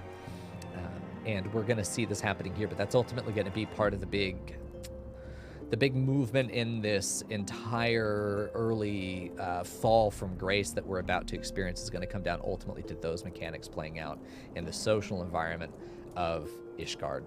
So there we go. Okay. The truth will avail us not if we cannot prove their existence. He should know better than to have said that for the reasons I just talked about. Proof will not exist. This is a battle of emotions purely. And maybe that's what he's acknowledging. The truth doesn't matter. All that matters is how we can get people to feel about you. This is where we should start launching not a counterattack, because we do not want to be seen as the aggressors. What we would do in this position is rather to become very familiar with people. If we are going to be pushed into a position of being a xenophobic threat, as in like we are an other who is coming in to invade and attack you, if you become very familiar with that party that's being called the other, this invader, if you as the invader start to become very familiar with people on a personal level, they will see that you're not an invader. They will see the content of your character. They will have an emotional defense of your character, as opposed to having an emotional aversion to your character because of the unknown, because of the possibility that you're a threat. Knowing you're not a threat goes a long way. My response here, if I were in this situation, if I were running PR for the Bun Boy, I would say, you need to go out and be as friendly to the people around here as possible. Become an Ishgardian as much as you possibly can, in as short a time as you possibly can, and be a genuine ally of the people, because then you will have the kind of relationships that become very difficult for House Zemail to undermine. This is exactly the strategy that I would recommend for him. If we're fast enough, we can accomplish it. I would not be surprised to see that we actually start running a little bit more errands.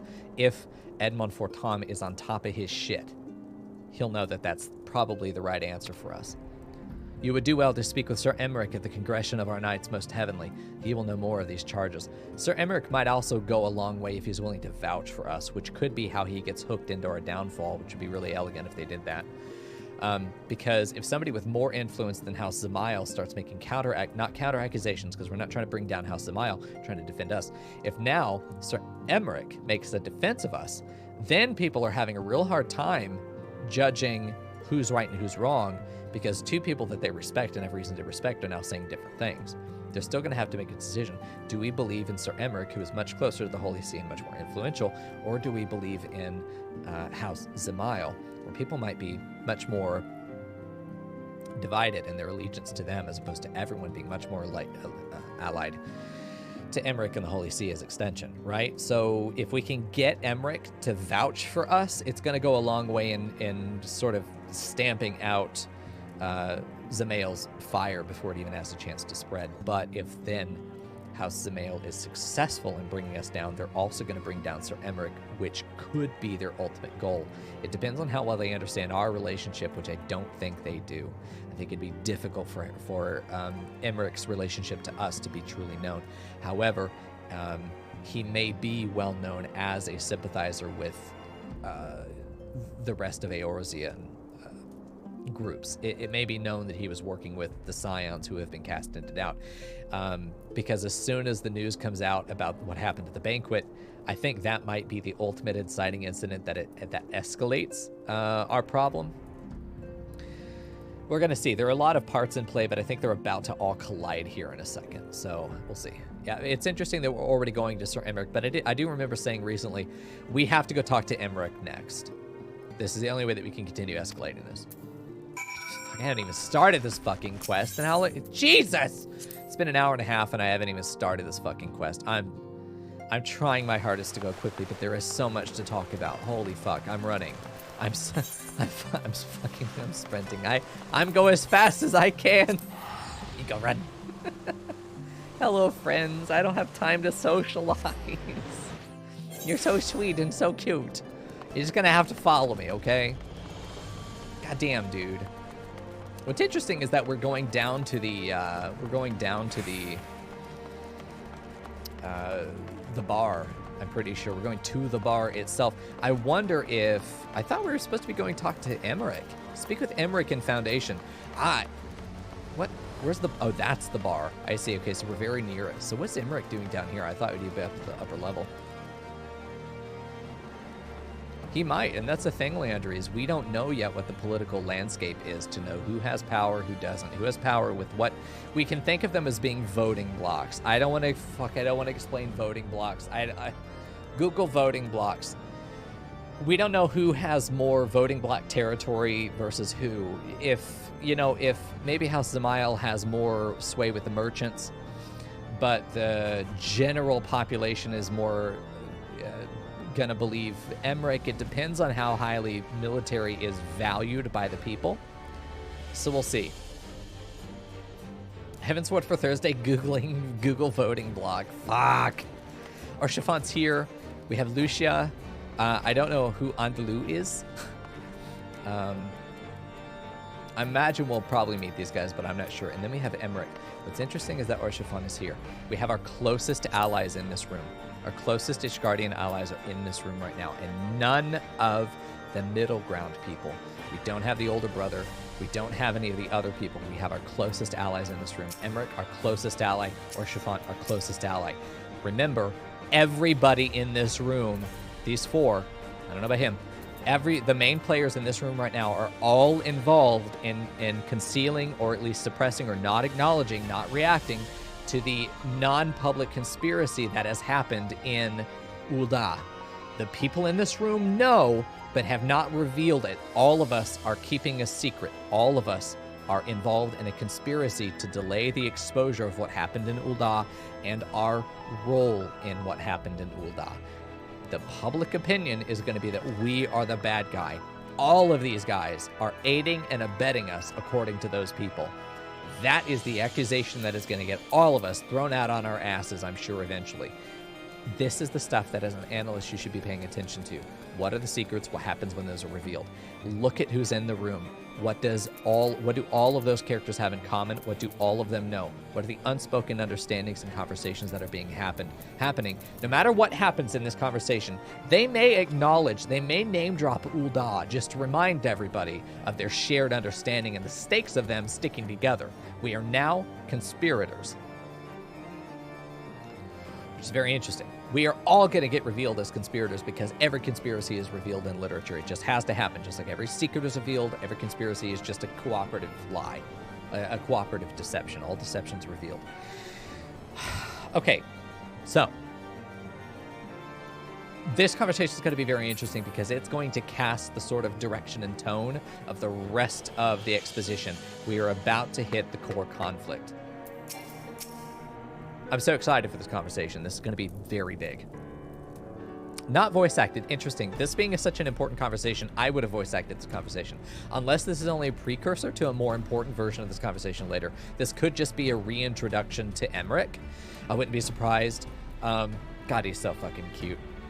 But eventually we're going to have a hard conversation, and those hard conversations are the ones that I would voice. So not having voice acting here, I'm going to lower my expectations. It has been too long, Mico. Would that this visit came under happier circumstances. He and I have never had a meeting where things were just okay. You are come to plead for Master Alphino and Mistress Tataru, I take it. Yep, that's about the breaks. Word of the detainment reached us while I was delivering my report on the Vanu Primal. Truly, I know not which is more ludicrous, these charges of that flying feathered whale. That Sir Greneau's accusations are baseless, I have no doubt. Again, everybody is aware of what's happening here. But when it comes to, like, the puppet show that is the politics, what goes on the official record has to be handled much more carefully. The truth does not matter. Only what you can convince people is true. Refuting them will be difficult, however, as he is a knight of the Heavensward. They're already thinking about the politics in play. They're looking at the influence over the voting blocks. Beautiful. I speak of the personal guard of the Archbishop, the 12 finest knights in all of Ishgard, sworn to serve his eminence alone. Okay, so he does not have much public relation. He has just acknowledged that his hold over the public voting block is not very strong. They are establishing the most important factors immediately. And if you're just reading, you're going to be like, yeah, okay, cool, you're one of the guys, blah, blah, blah, blah.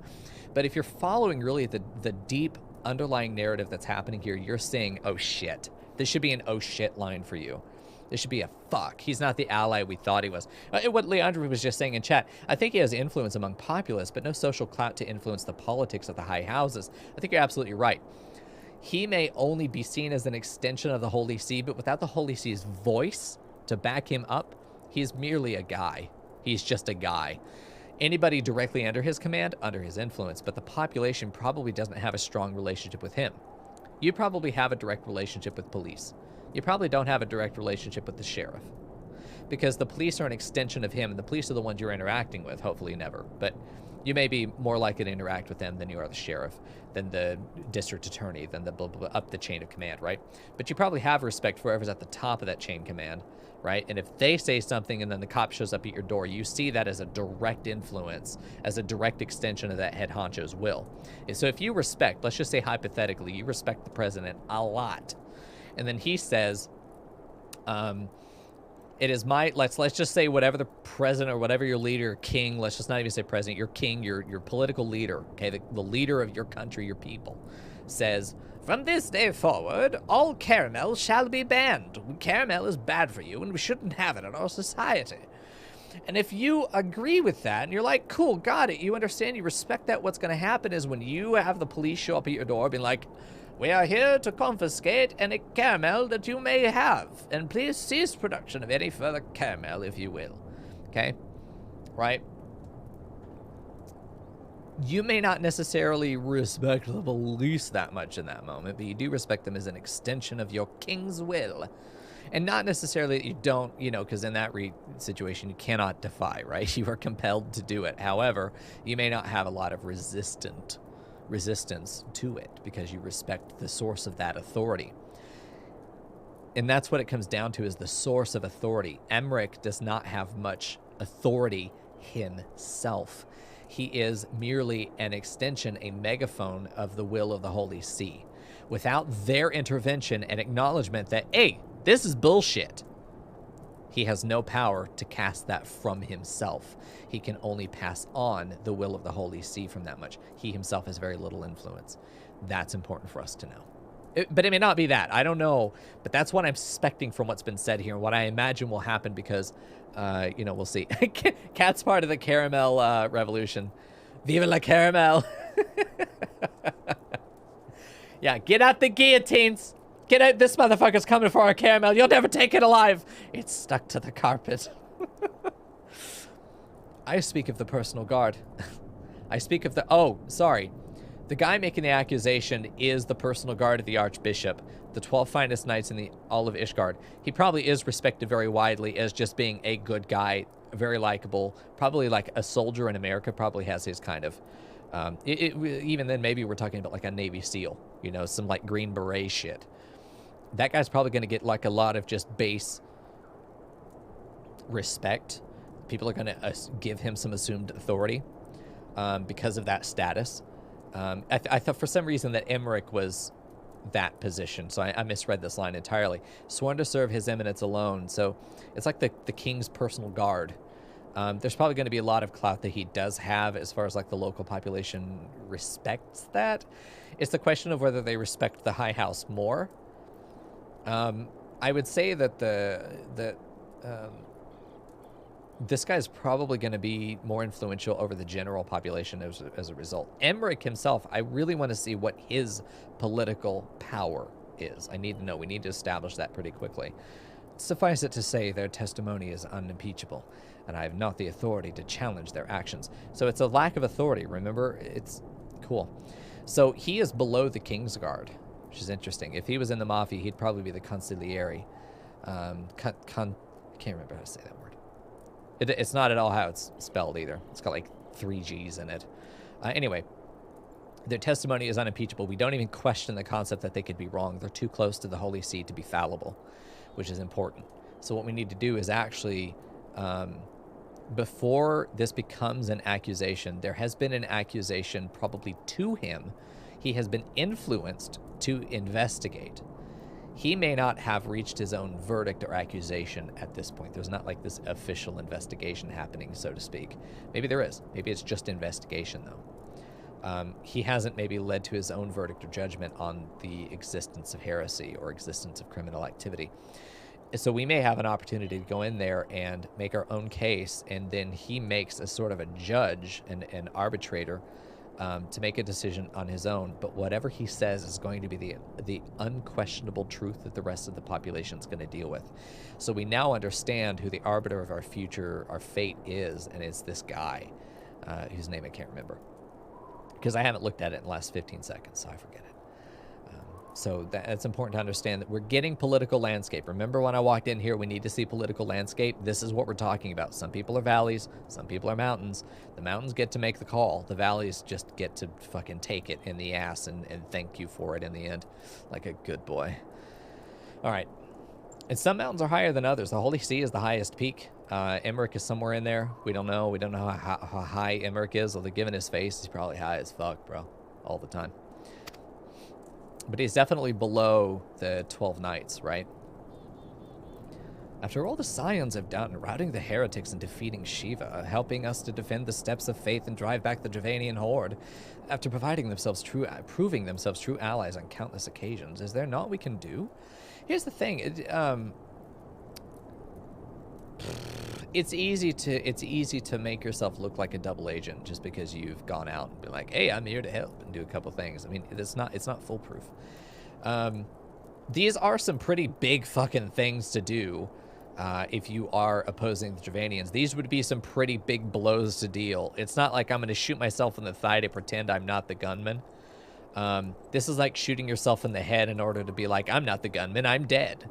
You know, there's an amount that you're going to be willing to damage yourself or your allies in order to pretend you're not one of them. But there's a limit of damage at which point you're like, you're actually fucking crippling your allies here in order to pretend you're not one of them. And sometimes that may be a strategy. But that's what he's saying, is like, this would be a pretty extreme double agent situation here if this were to be the truth. I fear there is but one path left to us. We must demand a trial by combat. What's interesting is that, and I didn't even consider this, but in classical societies, there was often this way of saying, fuck it, we have no reason to believe one way or the other. Let God decide. Why not? Fuck it. This is what the title's talking about, divine intervention, because God is going to ultimately make the decision by us having this supposedly fair contest, and whoever lives is right. And then we have what are called judicial champions, who are the people who go and fight on behalf of the people being accused and the people doing the accusation. The defender and the prosecution and the defense don't necessarily have to be their own fighters. There are people that they'll throw into the ring as their fighters, as proxies. Sometimes you'll have to fight for yourself, and if you live, you win. This action happens with... it's dramatic, too, right? Because we don't have to worry about going full, like, Phoenix Wright mode and having an actual argument out on the court. What we can actually have is a gameplay element that then determines the outcome. What's very interesting is that we know, right, because it's one, a video game, we're going to go with whatever's the combat element. And two, we're going to probably be the ones ending up fighting because we're the player, but also because we're the ones being accused ultimately. Or we are the judicial champion for Alphi and Tataru, although I would love to throw Tataru in there with her little stick and be like, I'm gonna... Sorry. I'm gonna cast ruin too. Step back, and then she falls on her back and fucking cries. And then the other guy's like, I can't kill her. She's too cute, and fucking dies himself. You know, maybe. Demand a trial by combat. This is a pretty extreme. We have no way of winning this. What we're going to have to do is take the long shot Hail Mary, the trial by combat. He's really assessing very quickly how dire the situation is. There is almost no hope of actually swaying the guy. Our best shot is just to hope that we can fight better than he does.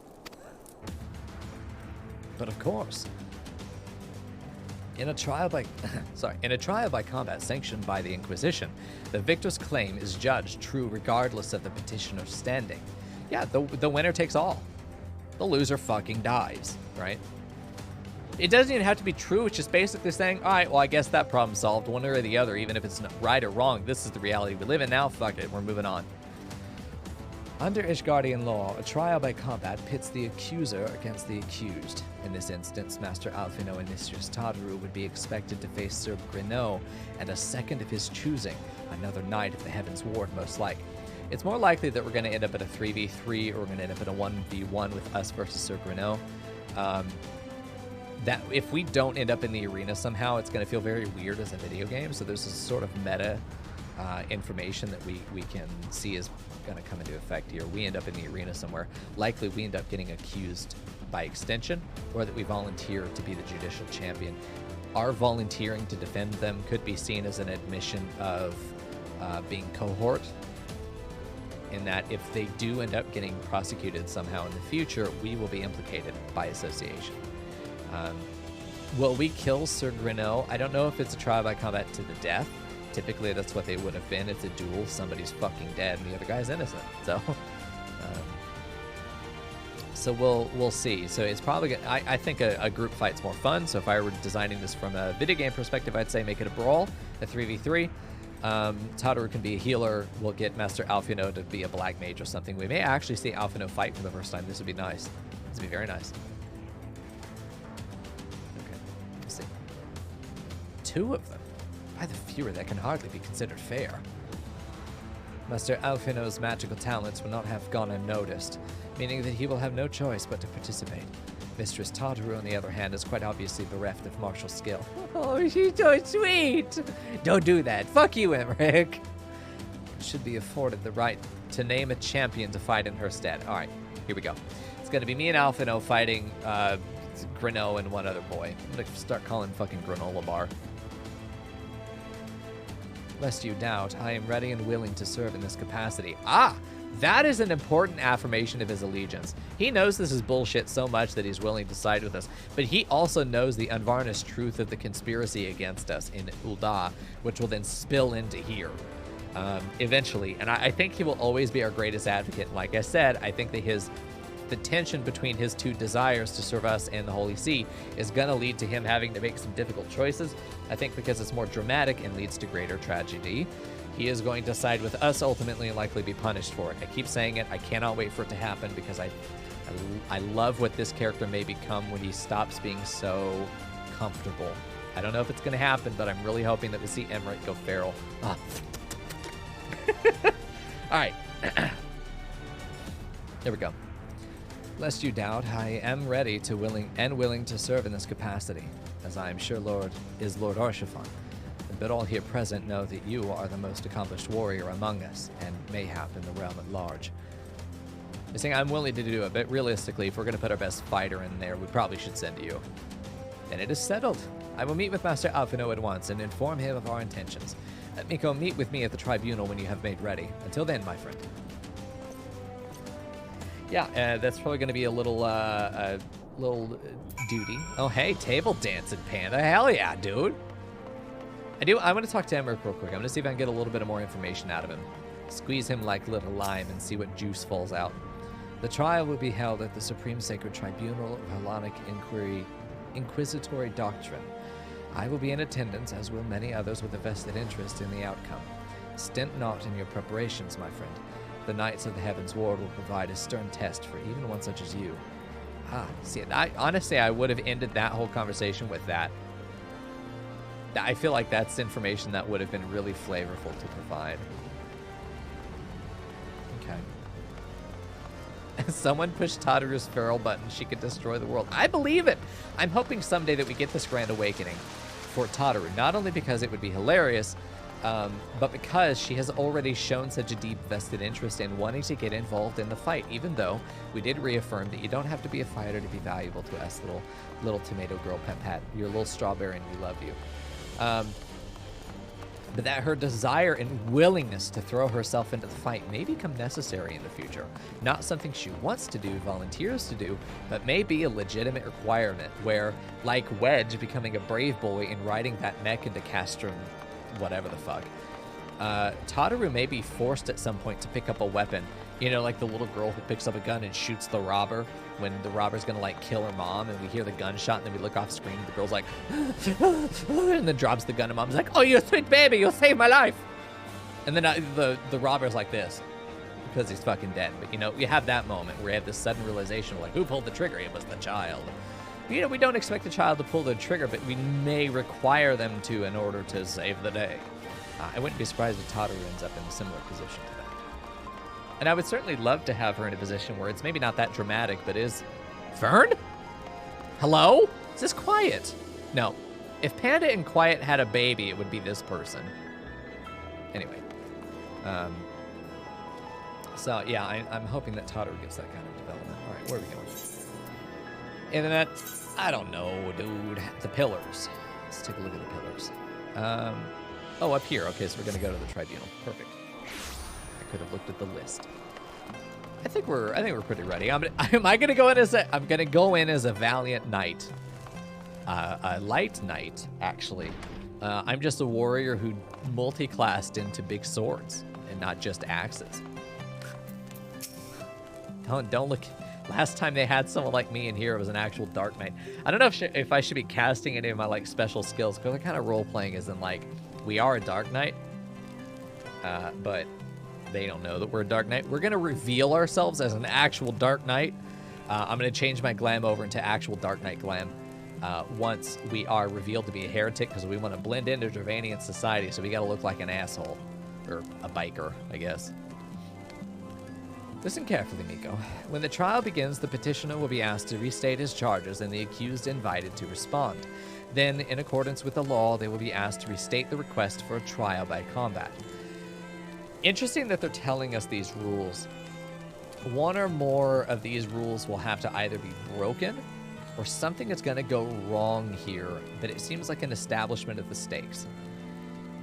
What sounds to me is Greneau has actually launched an accusation. There is a charge being placed. They have been arrested. They are not being investigated. They have been arrested, which is interesting. So clearly, either he is corrupt, which would be greatly ironic because he said that they were not incorruptible, but they were infallible, unquestionable. What if we could question them? That's a great question that happens with... when we have this idea that they're infallible, we need to see them become fallible. What happens if we phallate them?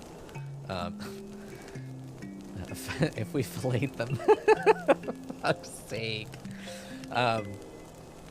Jesus. Language is funny. You know, whenever we see this, they're incorruptible. They're the first motherfucker I need to see corrupted. Or, you know, revealed as being corrupted in some way. Corrupt in some way.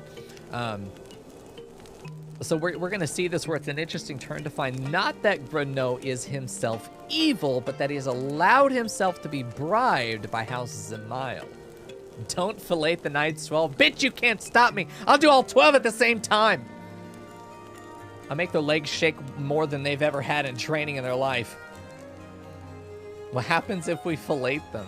You get dinner. You just have to thank them for it when you're done. Make sure you hold your hands out like this so you don't drip anything, okay? Because otherwise you'll get in trouble. You'd like that, wouldn't you? Panda, I'm not going to say no. All right, anyway.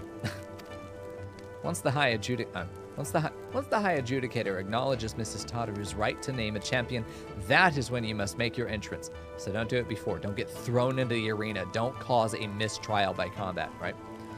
Oh, I cannot wait to see the look on Sir Greneau's face when he sees his true opponent.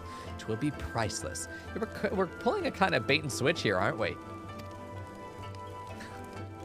Here's the reason I laughed. Is not just because, that'd be great. I was like, you know what? I've wanted to eat a hot dog for a couple days. There have been hot dogs in the fridge, and I'm like, I eat hot dogs maybe every 4 or 5 months, and I'll have one and I'll hate it, never eat it again. But I get an insatiable craving for it. Just like I do with Dick, but much more frequently. So with a hot dog, I was like, yeah, I went 12 at a time. And I'm like, I can't fit 12 hot dogs in my mouth at a time. And I pictured it. It just made me laugh. I'm like, I'll just eat one at a time. Wait a minute, I don't want 12. I only want like maybe 2 if I'm crazy. That was it happened in about 100 milliseconds in my head. Said that, but that's why I was laughing. I arrived at that weird imagery of me just trying to down 12 hot dogs all at once.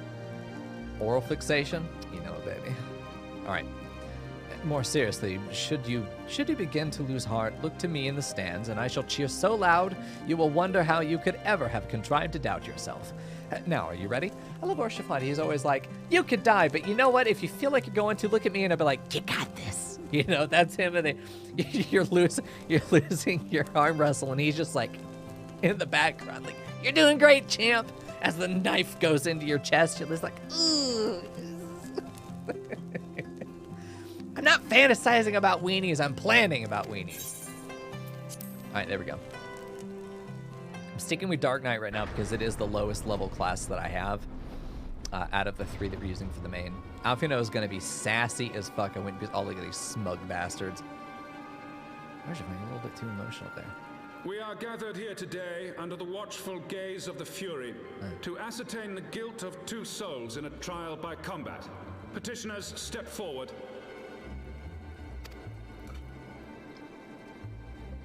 Beautiful armor. Sir Grinno, for the benefit of all here present, I would ask you to repeat the charges which you have leveled against this man and this woman. I, Sir Grinno de Zemile, brother of the Heavensward, did bear witness to these 2 foreigners consorting with heretics. He's throwing his power around because he knows that if it's a them versus us, we're gonna win, and if it's a trial by combat, it's Alfino and Tataru, we're gonna win. He's going in thinking this is an easy leg sweep and then stab him in the throat. Very easy, cannot go wrong. What he doesn't realize is he's gonna be fighting me, and I'm gonna put an arrow right up his dick. Yeah, the voice didn't match, but I was looking at him going, man, like, can any Ellison be a bear? I want to see a bear Ellison, like a biker, cigar wearing, 3 boys on each nut kind of bear. Like, that's, I want to, for many reasons, that's what I want to see. Every Ellison I've ever seen is like long twink, and there's nothing in between. Yeah, Bearazin, I don't know. There's nothing in between. Foreigners, pointing out xenophobia in the rhetoric there. Consorting is this kind of high-level word. Conspiring is another great one, but consorting is kind of, it makes them sound elite. It makes them sound high level, which can also be fearful for those at a low level. Peasants do not like people consorting.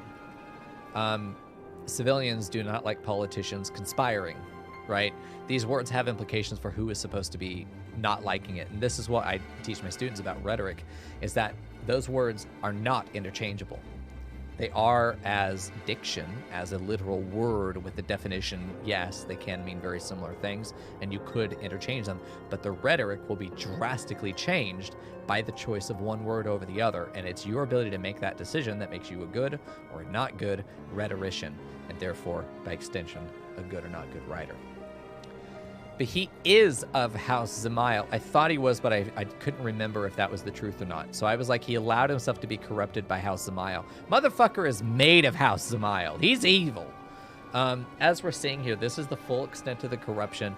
They should be able to plainly see that this is a political power grab, but maybe they're not willing to call him into question because the only person with authority over him would be the Holy See itself, who does not give a shit, and may even also, coincidentally, want us gone.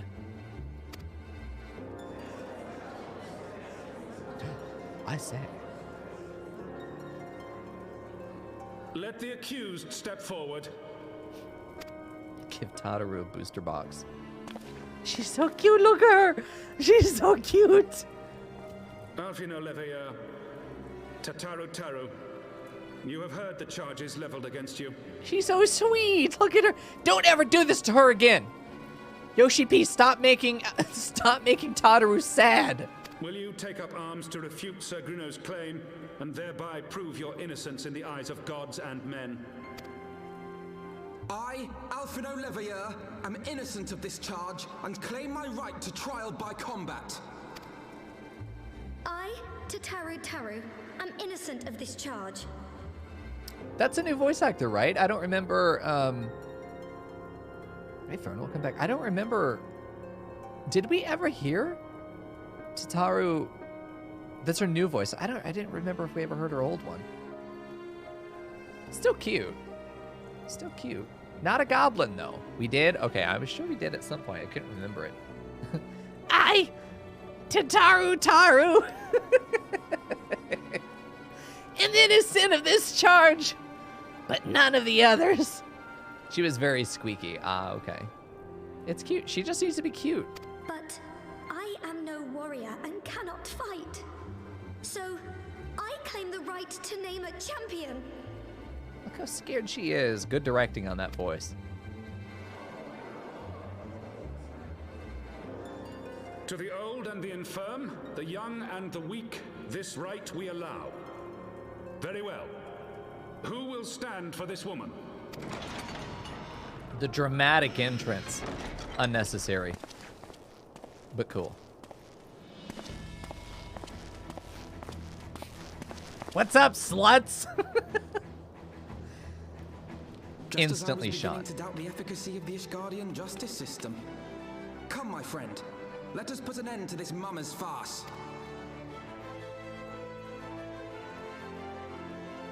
Interesting that they have a chance to say no. Seems they have to accept the champion. That's an interesting, I'm not sure that that really matters. Maybe there's going to be another trial by combat in the future. Them investing this much into showing us the process may get reused in the future.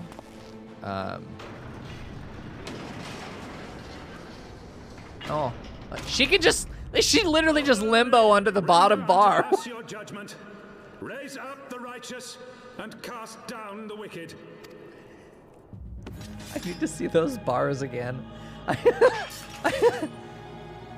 have to see those bars again. I, dragoon and a fellow warrior. I have to see those bars. Hold on. I probably need to protect Alphi, but he'll be fine. Where is Tataru?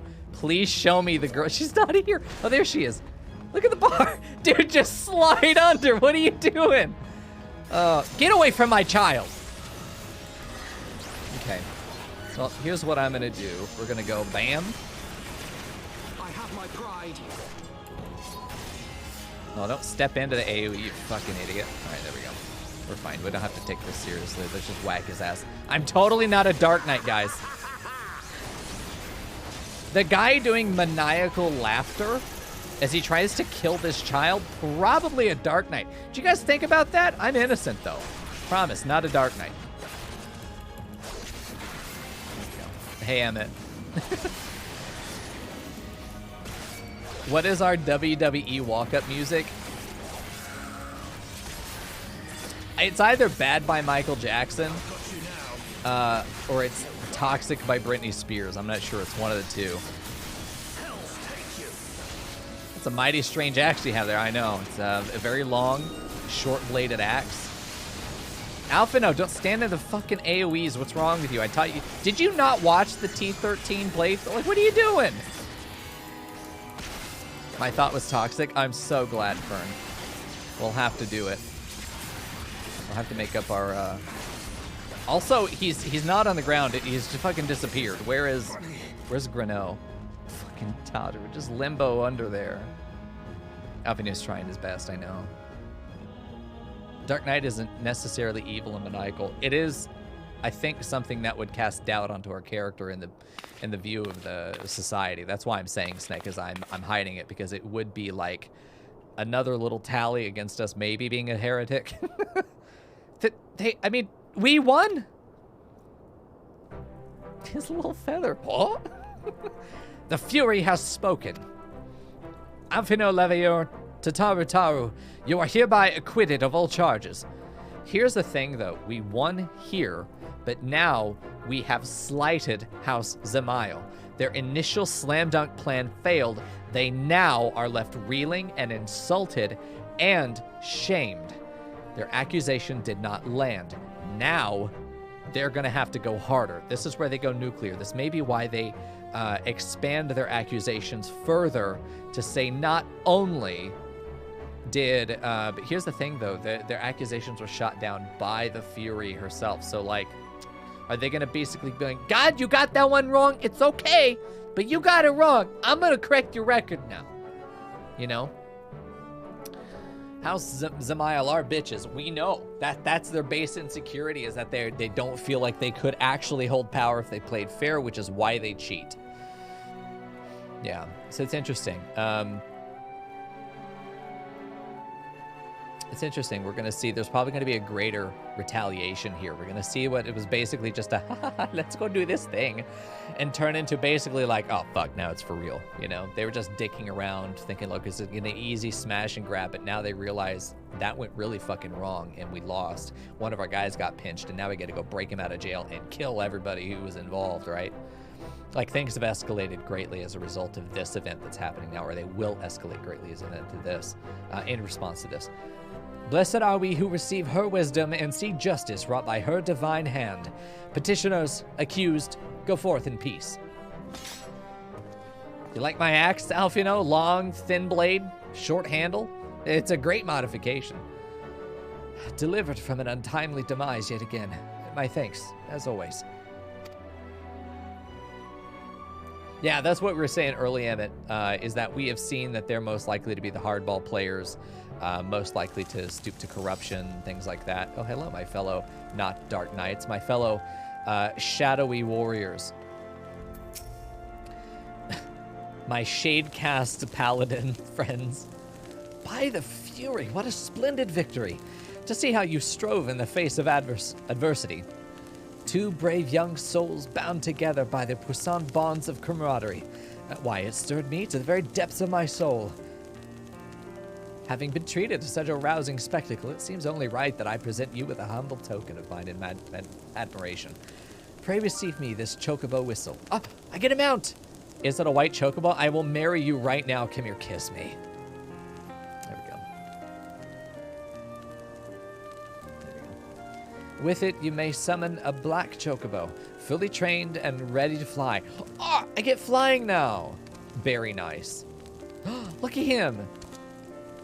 Very cute. See, this would be great. I love the tips here. As a chocobo fanatic myself, and as a bun boy who raised sand-colored chocobos, the tips on the feathers, the highlights here, fucking gorgeous. He would be like, now that's I've seen a bunch of chocobos in my life, but Kona, that's a damn good one. And it's mine. The hat, I know, a little feather, I know. It's so cute. He's got little bags there. It's where I put my Gisso greens. You don't even need permission. He just goes like this, and his little beak goes in the package. He pulls it out. Whenever you want Gisso greens, go ham, dude. That's fine. It's like dumping a whole bag of catnip on your cat and be like, here you go. Cat's gonna be like, fuck it. The whole thing through. Here we go. Anyway, magnificent, is she not? Strong yet sleek, elegant yet eager. Let's say you, Mico, will you take her for your steed? Hell yeah, I will. Give me an option so I can be like, yes, or hell yes. Lord Oshifant, chocobos are prohibited in the Supreme Sacred Tribunal of Hellenic Inquisitory Doctrine.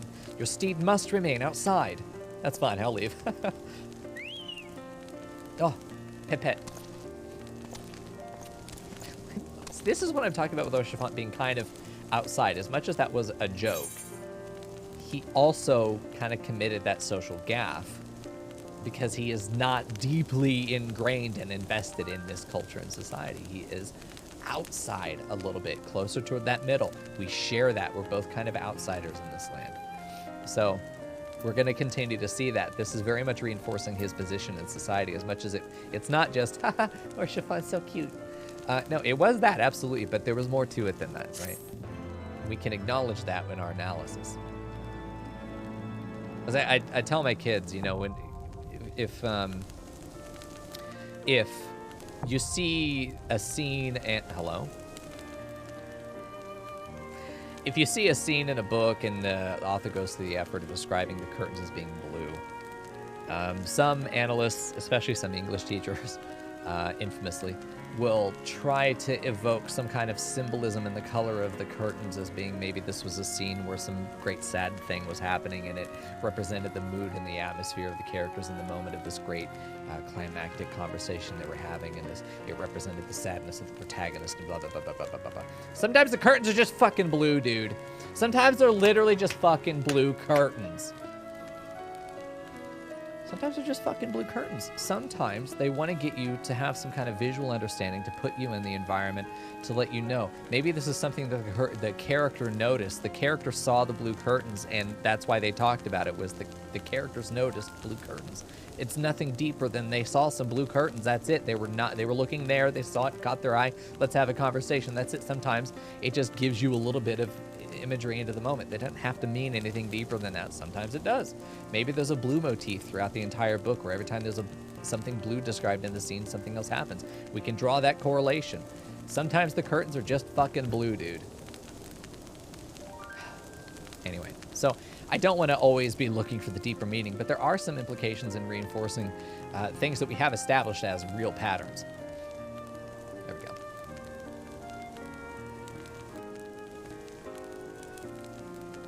Yeah, Emmett, I'm sure that Urshafant would 100% dick us down if we asked him to. I'm pretty sure if we didn't even ask him to, if we just like presented ass, he'd be like, oh, finally. There we go. You've attained a black chocobo. When riding this mount, you will have the ability to fly, provided certain conditions have been met. To fly in a given region, you must first find and attune to all the local ether currents. Interesting. Okay, that's nice. I don't know what the currents are, though. In order to attune to some ether currents, you will need to complete certain quests. However, most can be discovered via exploration. Okay, so we aren't just given flying. We'll have to earn it. We have to get all the ether currents, and then once we've done that, basically master the zone, you can fly there. Okay. Yeah, I've seen. Is this the one where Urshafant talks about, I will take you as my mighty steed? You know, he says something to that effect. This is how I was introduced to his character. It's because that quest doesn't exist anymore, I'm pretty sure. You can't do it anymore. But it's that one. It's something where he calls us his mighty steed or his noble steed or something. And I'm like, you know it, babe. You know it. Urshafant is one of my husbands, so he can ride my dick all day if he wants. Anyway. In order to attune to some ether currents, you will need to complete certain quests. To aid you in this endeavor, you have also obtained an ether compass, which will provide you with both the bearing and the distance to the nearest ether current upon use. The ether compass can be found on their collection in the duty section of the main menu. I'm just going to get a fucking map, because as much as I love the adventure, I kind of just want to get this shit unlocked. The rest are behind blue quests, so I'm going to skip them entirely. The compass you were given gives you an estimate like 200 yalms north. You just find it and click. Interesting. To review your progress, select travel from the main menu, followed by ether currents. Not bad. I like that there's more of an investment into getting that infrastructure. That's nice. Collection. You've added an item of interest to your collection. Other such keepsakes found in your adventures will be stored here, viewable at any time should you wish to reflect on your past deeds. I never want to look at my past deeds. It becomes an ooh piece of can. Oh, shit. I don't need more of that. Y'all know. Disclosure. Interesting. We get to see the Holy See, and disclosure means that somebody is giving somebody else important information that only they are allowed to have. What secret's getting revealed here? Are we disclosing to the Holy See that while we are not heretics or criminals, we do have a dragon on us? Is it that we did talk to Iceheart, but she got away? Is it that engagement with her was more? Are they going to know that we came into contact with Iceheart and they demand to know what was said or what happened there in greater detail? And at that point, our lie becomes more complicated because we have to provide details we hadn't considered for that point? I'm just saying!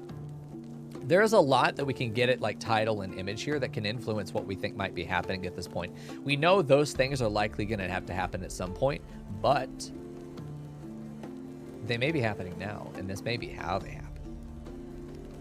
Yeah, I want the two-seater mounts so bad. I want to be able to show up and be like, get in, loser, we're going to go fly around Eorzea. And then, like, Frackle hops on the back of my motorcycle, and he's bigger than me and the motorcycle combined. And I lean forward to lean into it, and he's just like this big fucking truck tailored on the back of the thing, and, like, the bike does this when he sits on it. The rear suspension is fucking wheezing as we drive. I dream of that, you know? Anyway. He thinks I could deal with the rest. That's some bullshit. That's never going to happen. It's also almost 9 o'clock and I'm starving. We're going to hold it there, guys. Thanks for stalking me, the three of you. You're very cute. Is that Gunbreaker? I believe that looks like a gun. That is, in fact, gun. Very nice. You're all very cute. Thank you so much for hanging out with me. Everybody, we're going to be back on Thursday. I will continue with the MSQ. I tried so hard to go faster today, I can't say that it actually happened. I am suffering. Man, I appreciate you guys so much hanging out with me. Hey, Funkle. Go ahead and watch the VOD if you want. We got into the thick of it today, talking about some mechanics of narrative shifting and politics as they influence stuff. It's good to see you, Funkle, either way. It's nice to see all of you. Come back on Thursday, same time. 3 hours ago on Sunday, I'll be live. We'll continue with MSQ right there. Sorry, Thursday? Did I say Sunday? Thursday. I twice so hard. I twice so hard to go fast. It doesn't happen. Anyway, I'll see you around that time. I'm going to go get some food and rest my voice. I'm getting a little bit hoarse, and we'll see what else I'm going to get up to this evening. 12 hot dogs in my mouth. I'll see you. I'll give you an update about that one in the end. We don't know how many you're going to fit. I'm going to put it up to 8. I'll put 8. We'll try 8. We'll start at 8, and if I get it up to 12, I'll just be like, hoorah, we did it. Anyway, see you guys on Thursday. Good night.